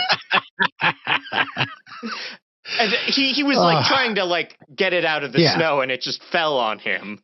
But they helped this guy. Well, he didn't set his parking brake, and then a woman was chasing her dog and bumped into the car and set it rolling and did not notice him because she was chasing her dog, which means he obviously was not screaming for assistance at that moment while the car was backing over him. Yeah. He's not having a great day, is all I'm saying. Well, it's also his daughter's wedding day, so he's only out for the last minute whatever. But because they roll the car off the guy, they are invited to the wedding out of sheer politeness. They don't get they don't get chairs at any of the tables, but they are allowed to sit. No. And Gin is allowed to just seize an entire bottle of brandy. I think it's Courvoisier. He's just happy as a clam. It turns out, and this is where the fate just starts to dial up now. We're getting the fate dial up because the club owner's new son and the mafia boss's son-in-law is the owner of the club they have the matchbook for, which means they know that this guy knows the woman who they think had this baby, who they're calling Kikyo, which is a reference to the song, the Japanese lyrics to Silent Night. It's fun. Yes. It's fun. It's fun because this baby, not silent. Not silent at all. Impure and not silent. Content warning, children crying.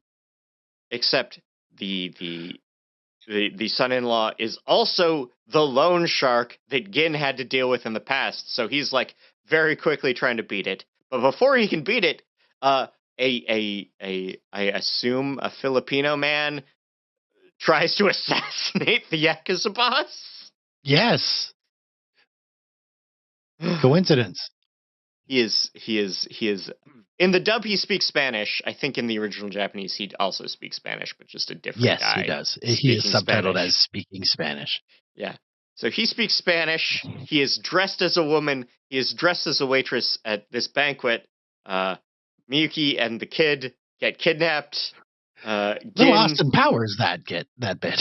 Yeah, just a little Austin Powers. I don't know why he had to dress as a woman. You infiltrating is part of catering. Time-honored tradition of all kinds of crime. I don't know why you couldn't have been a busboy or like one of the chefs. I don't know why. I'm not here to judge Spanish-speaking assassin man. If he wants to wear a dress, he can. Yeah, they can. If that's just how he rolls, and that he is allowed to live his truth and murder Yakuza bosses. We respect women's wrongs in this house. Gin just gives up. He runs away entirely. He falls into a trash can and meets another homeless guy, an older, sicker homeless guy.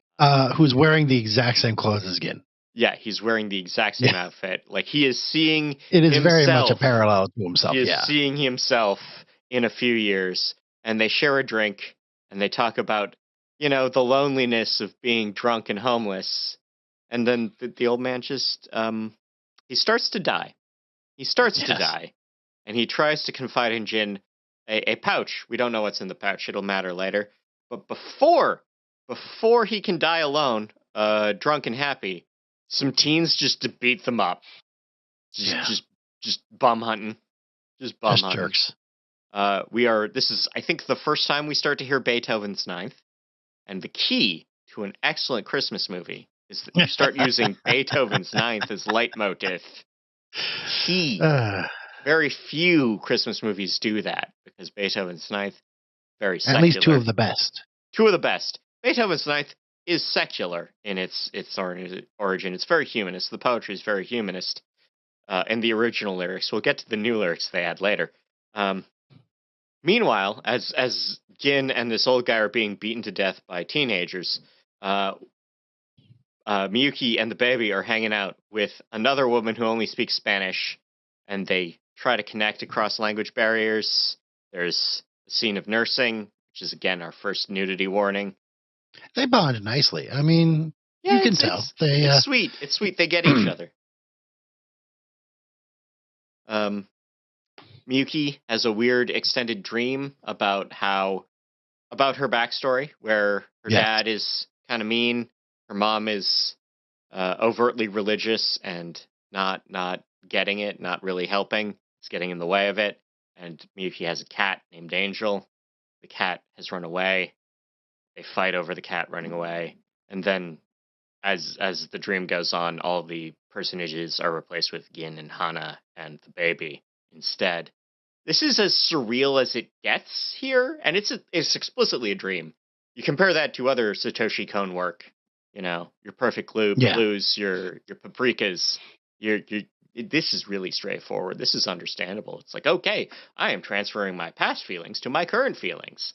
Totally makes sense. All the people are the same. No one turns into a swan or gets locked upside down or whatever. No. Again, we should do more Kon movies. But yeah. Oh, 100%. 100%. But yeah, no, this is really, really normal, really legible compared to, again, Millennium Actress or Perfect Blue. Straightforward. It's very straightforward. Yeah, makes sense. So, Hana, meanwhile... Satoshi Kon knows writers who use subtext. That they're all cowards. Yeah. Hana has gone back to... So, Hana and Miyuki find the dead guy because they think that's Gin. Yes. They're like, they hear about a homeless drunk being beaten to death, and it's like, oh shit, that's gotta be Gin. And they're like, oh no, it's just a guy wearing his shoes. Yeah. Well, it's Gin, but not yet. So meanwhile, Gin, not near the site, he's just been punched up a bit. He meets an angel. A woman dressed as an angel, probably from the Christmas pageant. But he has been punched a bit. He seems a little bit delirious from the abuse he's received, which is understandable. They eventually but again, Hana is like, okay. But Gin gets taken to a cabaret that is hosted entirely by trans people, older trans people. This is a normal kind of entertainment in Japan. It's not quite drag. It's not full theatrical. It's just a thing. You go to the karaoke club and there's just a middle-aged trans person doing their thing. That's how it works. Yes, where the angel has taken him. Yeah, the angel takes him to hang out at the club, and Hana goes to the club. It turns out it's where she used to work. She's just looking to check in. Everyone meets up. We find out Hana's backstory, where she just punched a guy for being transphobic. Weird of a guy to go to the drag bar if you're transphobic. That's where you get punched. She did not punch him. Yeah. She gave a full roundhouse kick to this guy. Yeah. In those shoes. Sacrifice the shoes to beat up a guy. But they regroup. Had it coming, got it. They regroup. Hana mends fences with the club owner. She can come back if she wants. But everyone regroups. We get the montage of them trying to walk to where they think Kikyo's parents are. I can't tell if I missed something. Did they meet Hana's mother? No, well, it's her mother. It's like her. It's her house mom. You know, it's okay. Like, it's she runs the club. She's the mom. That's it. Okay. Oh, I didn't recognize her out of her hat. Then that was that's it. And they do have a discussion about how Hana ended up in her current state. And she mentions that her lover Ken has passed away. Her friend says, "What's it, AIDS?" And he says, "No, he slipped and died in the bathtub." And then Hana found herself just, I don't know if it was a grief or what, but she then found herself in her current situation, unhoused in Tokyo.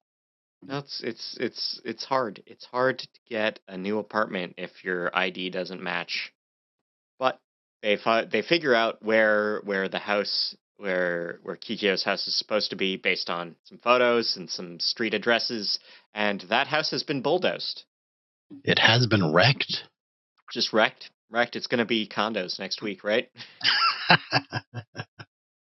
we do a bit of we talk to the neighbors. We piece together what they think are Kikyo's parents' backstory, which rough relationship, rocky stuff. It's exposition by a gossip chorus, is how I refer to it. And it was the gossip chorus exposition, and we go to next location. Miki tries to call her dad. She chickens out. She seems to have found a personal ad from her dad saying that Angel had come home. Yeah. So she has heard her dad is posting personal ads in the news to say that the cat's back. You should come back. We can work this out. She chickens out. Her dad, voiced by Crispin Freeman, nice guy. Oh, this is where the fight in the convenience store happens over who. Okay. I was mistaken. This is the fight over who's allowed to stay in the convenience store how long. And then they get run over by an ambulance. They're accosted by a drunken salaryman, from what I can see.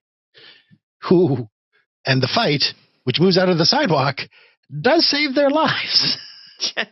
As they get run over by an ambulance, and when they get taken to a hospital, the nurse is Gin's daughter. Of course. Because this is it's a farce. It's a comedy of missed connections and reconnections, and it's fun. And Gin is able to reconnect with his daughter. We find out that he was lying about part of his backstory. He just owned a bike shop. He was not a pro cyclist. Hana gets into a fight with everyone. There's some high drama. We get a sequence where Miyuki dreams as Hana and Gin as the red Oni and the blue Oni from the fairy tales. And we also hear the lotto numbers. And Hana makes the sacrifice to try and get Gin back with his daughter, and it's very sweet. We also hear the lotto numbers. This will matter in a bit. We also find very out that there's conspicuously. Yes, like Exposition Television has given us a very conspicuous set of lotto numbers and mentioned the lost baby. A lost baby on TV. That it's been 3 days. And it's like, oh yeah, this just in, stolen baby. And I'm like, Amber Alerts, you can complain about them on your phone now, but like, would you rather wake up at 4 a.m. for an Amber Alert or just wait 3 days for the lost baby alert on TV? While the KFC is cooling in the fridge. Well, you've got like the green coleslaw that comes with the family deal that you really don't. It just comes with it. You're stuck with the green goo after you've eaten all the other KFC. I will take the green goo bullet. By the way, if that situation ever arises, plop that on my plate. Come fix me a plate with some of the green goo. It's not that bad, but it's kind of bad. I mean, it's the weakest thing in the bag, but still, there's a tang, there's a crunch. But now anyway, now that the lost baby's been on TV, everyone's like, all right, well, we can be done. We can be done now. We'll just turn the baby over to the police. But Gin finds a hoarder house. He finds where presumably Kikyo's dad is living. And it turns out that no, actually, his ex and him, she lost the baby, and she freaks out and stole the whole baby. Meanwhile, Miyuki has found Sayako, who is still not right in the head. Not great in the head. No. And they try to hand her the baby, and things go wrong. Things go very wrong, and things escalate. We have heavily. Yeah. Not Sayuki, Sachiko. Anyway, things escalate. There's a series of chase sequences on New Year's Eve as Sayuki tries to jump off a building with a baby. Now, is it New Year's Eve or is it Boxing Day? Because New Year's Eve. Okay. It's New Year's Eve at this point, yeah. So it's been a week, really, not. Yeah, not 3 days. Like we see a couple of sunrise cycles in this whole thing. This is also important because like New Year's Day is like a family holiday as opposed to a couple holiday. That's why it all kind of makes sense to sync it all up. There's a rooftop. There's chases up the rooftop. There's car chases. There's the cabbie who they can't get rid of. Who can't get rid of them? Yes, this poor cabbie who keeps running to the same homeless people who can't pay him, and then they keep stealing him anyway. We get our deadbeat husband's like, no, I want second place at the lotto. We can figure out my debts. You don't have to die with the baby. And then she jumps anyway. And Hana's like, nah, we're going to do the save. We're going to do the big sacrifice play and do ride down a banner. And everyone basically lands. Perfect superhero landing on the ledge. Yeah. Unfortunately, 2 days worth of snowfall has things to say about that. Yeah. No. They do the banner grab, but everyone has fallen 6 stories, even a little bit, and it ain't great. What a gust of wind! Got divine wind. The divine wind. Yeah. It's about coincidence and family and togetherness, and everyone wakes up. Is there a term for that, Scott? Divine wind? Do they have a term for that? I think there is. I think there's a term for that. I think that's a key word. I think a better podcast could explain it to you. We wake up in the hospital and it's New Year's Day and everyone is bandaged up very much. And there have been better days. The baby is back with her birth parents. They want to see this cadre of homeless guys who are like, no, we're going to make them her godfather. And the bickering resumes because Hana's been put in the men's ward. I mean, they're not going to know. They're not. Like, I'm not sure. I don't think that got discussed in the Japanese. Okay, this is in the dub. Hana throws a fit about like, I'm in the men's section, aren't I, you bastards? Or I may have missed that, but the team is the family, as I think you can refer to it. They are together, back in order, arguing with each other. We see that the dead guy's pouch full of lotto tickets, including the first prize one. So these guys are set for a while, probably, able to reconnect. Miyuki's dad is the police inspector who's been covering this case, bumps into them, and everything might be looking up. And we cut to the credits to what I can only describe as reggae Beethoven's Ninth, but the lyrics are about how everyone is scum and we're all joined by being scum. It's a really cynical, goofy set of lyrics. Now, is that the dub version, or is that from the original version and you got a in translation? The Japanese, the lyrics have been rewritten and they are irreverent and silly. I did not get to see the lyrics. I only heard. And I thought, well, this is they don't translate them in the G Kids release I saw either. I looked it up. It's like, no, these words seem not to match. I'm not hearing uplifting words in the Japanese. And no, this movie's fun. This movie it's a great Christmas movie. I'm not a big Christmas guy. I'm bitter and cynical, but I like that this just. I'm Christmas enough to make up for you. Yeah, and I adored it. No, this was jolly. You've gotten my season off to an early start, Scott. Thank you very much. Better go get the decorations from downstairs. I know for a fact you start. Better go get my Santa hat. You start the Mariah Carey on the first. I know you. I've been guilty. For the record, have you been reading my Spotify records, Scott? No. I should also mention for the benefit of the listener, I think Justin's Egyptian Orthodox, which means he celebrates Christmas on the 6th. He is a freak that celebrates Christmas for 9 weeks. Yeah! Ho, ho, ho. Yeah. And this is a delightful... Coptic Orthodox people are not freaks. Justin is. Just Justin. Yeah. I celebrate 2 Advents. Oh, my wife got me the Godzilla Advent calendar. What goes in a Godzilla Advent calendar? I am going to end up with 24 very tiny Godzilla and kaiju of various kind figures over the course of the month of December. They have little hats? I think they're just traditional. I don't think there's any specialty holiday-themed Godzilla. Although, to be deadly honest, I have friends with 3D printers, or I just know people who can build things with clay. I should be just slapping just hats on every Godzilla figure in my house. Little green stuff, little paint, Santa hat. Ho, ho, ho, baby! Anyway, no, this movie's delightful. It's really charming, I think. I think a lot of holiday media is very saccharine. Excessively saccharine, I think. But this hits sort of an interesting sort of earnestness. And it's still dark. A guy does get beaten to death by teens for no real reason. That happens.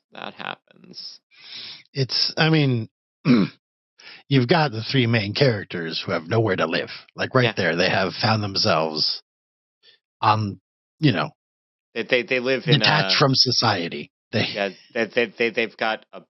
live in a bunch of boxes and a tarp in a park in Tokyo, and it's implied they aren't even friends with the other homeless guys who also live in boxes with tarps in a park. Yeah, so they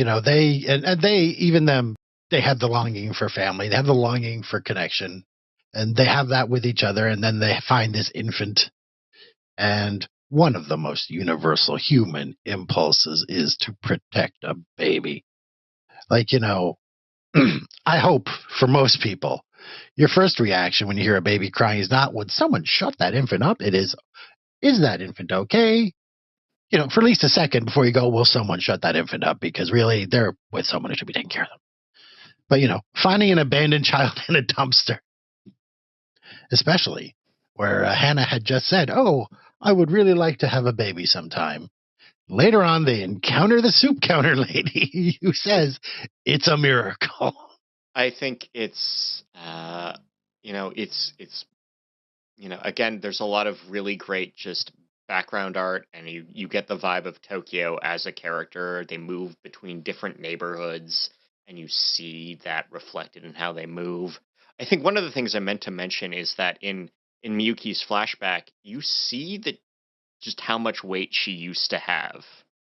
They they designed her character twice, which you can do at a theatrical budget, but you might not do in something short where it's like, no, she was a heavier person, and we see the weight of living rough in a lot of ways.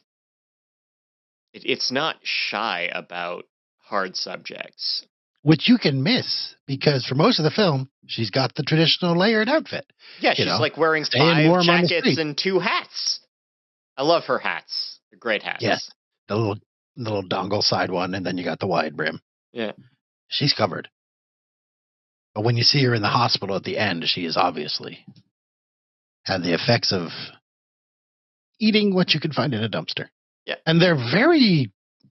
You see, like, a lot of them finding things and scavenging and recovering. And this is what is required for survival in that. And one of the ways you can make a character sympathetic, there's like a bunch of ways to do it. And one of the ways you can do it is you can make them really inventive and adaptable, and we can see them like succeeding and scrounging. And it's like, yeah, no, these people are desperate, but we established that they're clever just in how they get along. And God, all the facial animation is so expressive in this. Like, never has a screaming baby looked more like a screaming baby.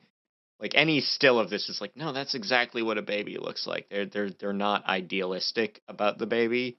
The baby is what brings everyone together, and it's what makes them better people. But it's still like a real baby. It's like annoying and makes noise. And they have to figure this out.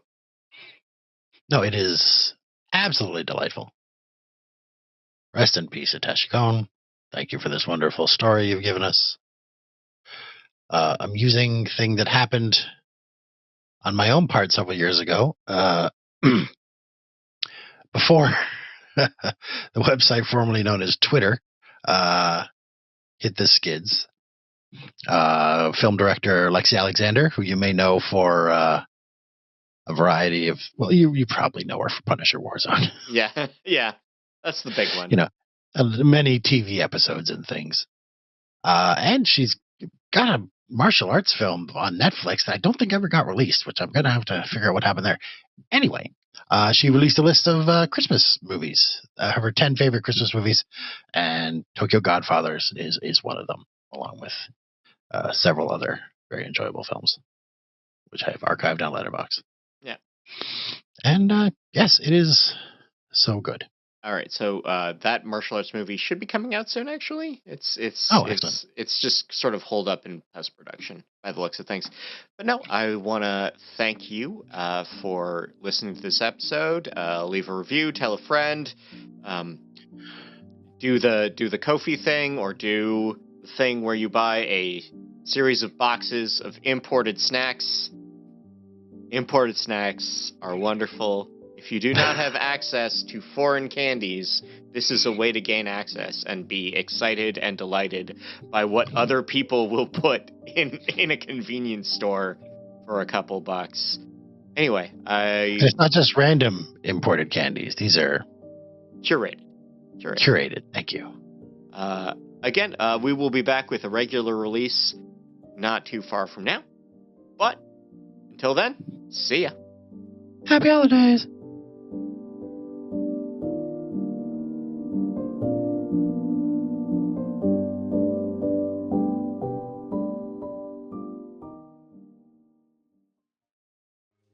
It's time for a cocktail break. The Ginch Mimosa. We decided to rim this one with coconut. First, open up your Prosecco. I like to make these strong, but you can pour to taste.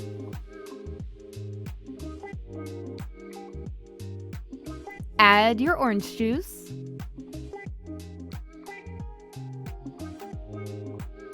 Add some blue curacao. We added too much.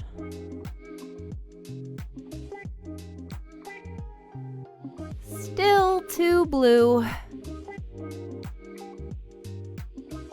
We added some more juice to try to fix it. It didn't work. We changed the name to the Winter Mimosa. It still tasted great.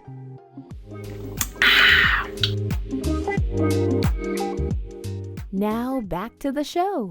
Oh, that was great little listen, nice little relaxy. And up next we have, the good husband pulling a double shift for us. Gonna do a little more music for you. Yeah, so here's some more Tep No.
Never thought it'd be over. So much tears left to cry. I'm not getting older, 'cause you've stopped my time. The picture on my phone last night has got me choked up inside. Never thought it'd be over. Now I can't get sober. Never thought it'd be over.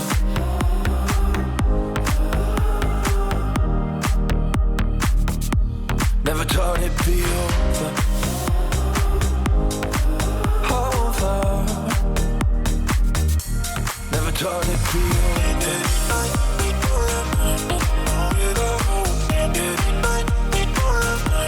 Never thought it'd be over.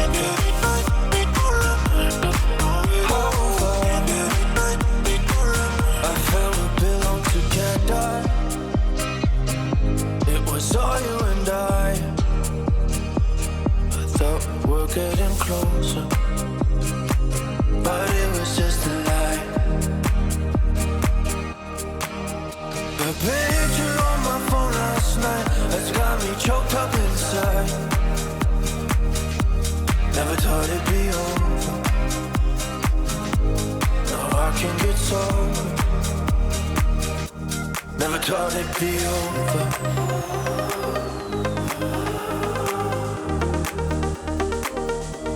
Never thought it'd be over.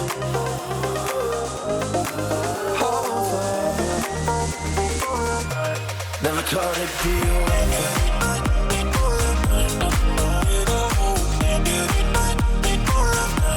Never thought it'd be over.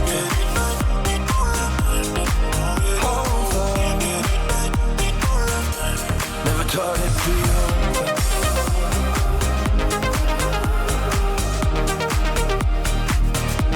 Never thought it'd be over.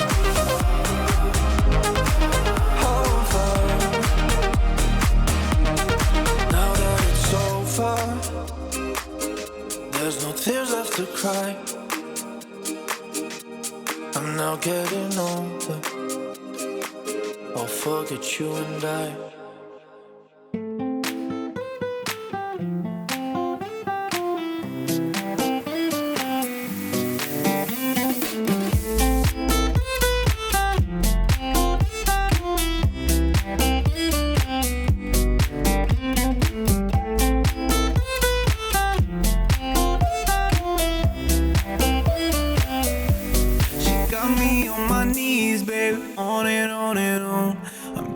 Darling, please, baby, on and on and on. Why you doing this to me, baby? On and on and on, on and on and on, on and on and on. I see you in my dreams, baby, on and on and on.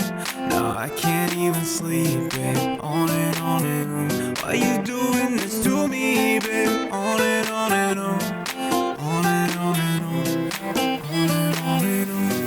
She got me on my knees, baby.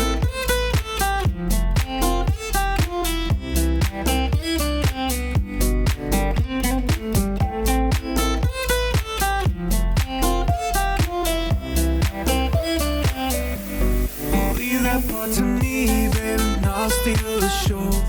I'll be as broken as you've ever known. How I just wanna bleed, baby, but you'll never know.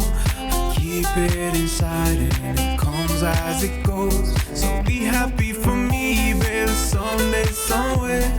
I'll make the best of this life, this I swear. And everything I own, yeah, I'll leave it in the air. Cause we got little time, but so much to share. She got me on my knees, baby, on and on and on. I beg you, darling, please, baby, on and on and on. Why you doing this to me, baby? On and on and on, on and on and on, on and on and on. I see you in my dreams, baby, on and on and on. Now I can't even sleep, baby, on and on and on. Why you doing this to me, baby? On and on and on, on and on and on, on and on and on. Let's go dancing till the lights go low, low. I wanna feel broken, I wanna feel whole, whole, whole. I see you smiling, ooh, thought you might know that I'm just hanging on a moment with you.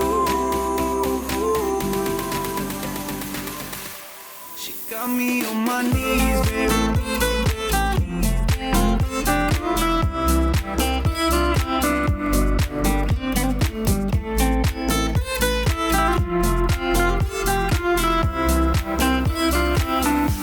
She got me on my knees, baby, on and on and on. I beg you, darling, please, baby, on and on and on. Why you doing this to me, baby? On and on and on, on and on and on, on and on and on.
Letting go is a state of mind. Down and out, you don't know what you find. Hold it soft, we take every time. Don't let go, united we will fight. Letting go is a state of mind. Down and out, you don't know what you find. Hold it soft, we take every time. Don't let go, united we will fight. Don't let go, united we will fight.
Focus on me harder.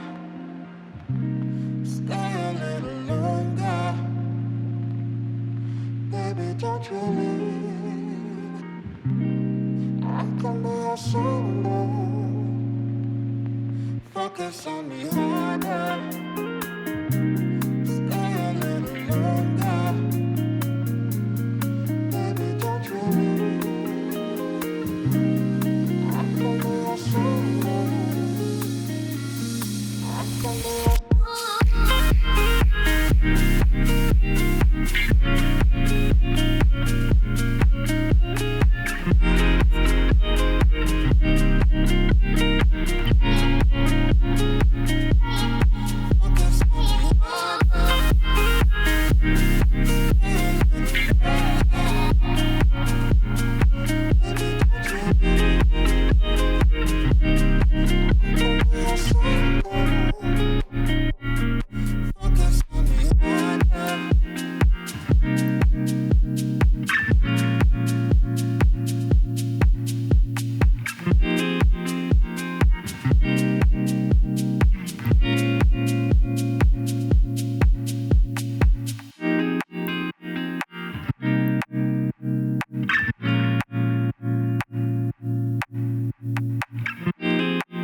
Well, that was a good set by Tep No, and thank you everyone for joining us tonight at our Christmas variety show. And I want to thank everyone who helped this event out, especially Fuck Buddies. Is that some kind of Japanimation thing? Any of the commercials you've seen, and ourselves, because we put a lot of work into these things. So make sure to check out everyone involved in this project or everyone that donated and whatever in the description below. They appreciate it. There's links down there. Check it out. Yes, thank you so much. And the reason we're all here for our yearly fundraisers. So this year we have Epilepsy South Central Ontario, we have Little Free Libraries, and we have Community Fridges and Pantries. If you go to opinionatedlushes.com, it has a little blurb why we're supporting these different causes. We have where you can donate, and feel free to donate to similar charities or communities in your area, and just like tag us, let us know, like give us an email or something so we know, because it doesn't matter who you're supporting. It's just like every little bit, every nickel and dime really goes a long way. And we really appreciate it. We'll just love to know what other causes you're supporting as well. We just all about the community support. Yeah. It's I want to needed. give my in-laws a shout out here. If you know my in-law lore from all of our episodes, check that out. But they do donate to Autism Ontario and South Central Epilepsy every year. So yes, and all of our information will be on our website for another month. So today's not the only day. You have finished the holidays and then donate then. Yeah. And if you enjoyed this will be up forever. So Forever. Can't get rid of us that easy. All right. Well, good night, guys, and thanks again. Yeah, and let us know. I just want to say, let us know in the comments what you thought about our variety show, because I'm curious. Like, this is our first one. Like, give us feedback. Yeah. Be nice. Be or else. You're going on the naughty list and you're going to get herpes. You don't want herpes. Not Good Santa night, herpes. everyone. Not the Night. Santa.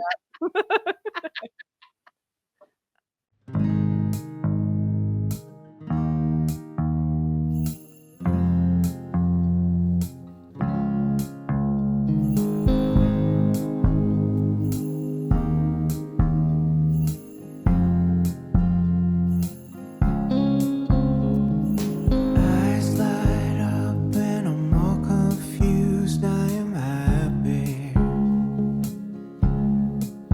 And with a teenage love, I am overdue. I cry.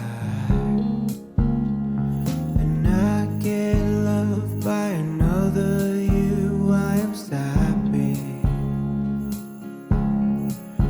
And like a Christmas tree, I'll be spinning you round and round. And that's what you need when you're fucking with me. It's always snowing somewhere in Cali,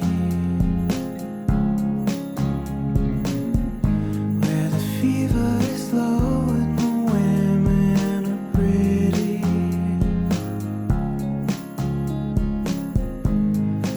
It's always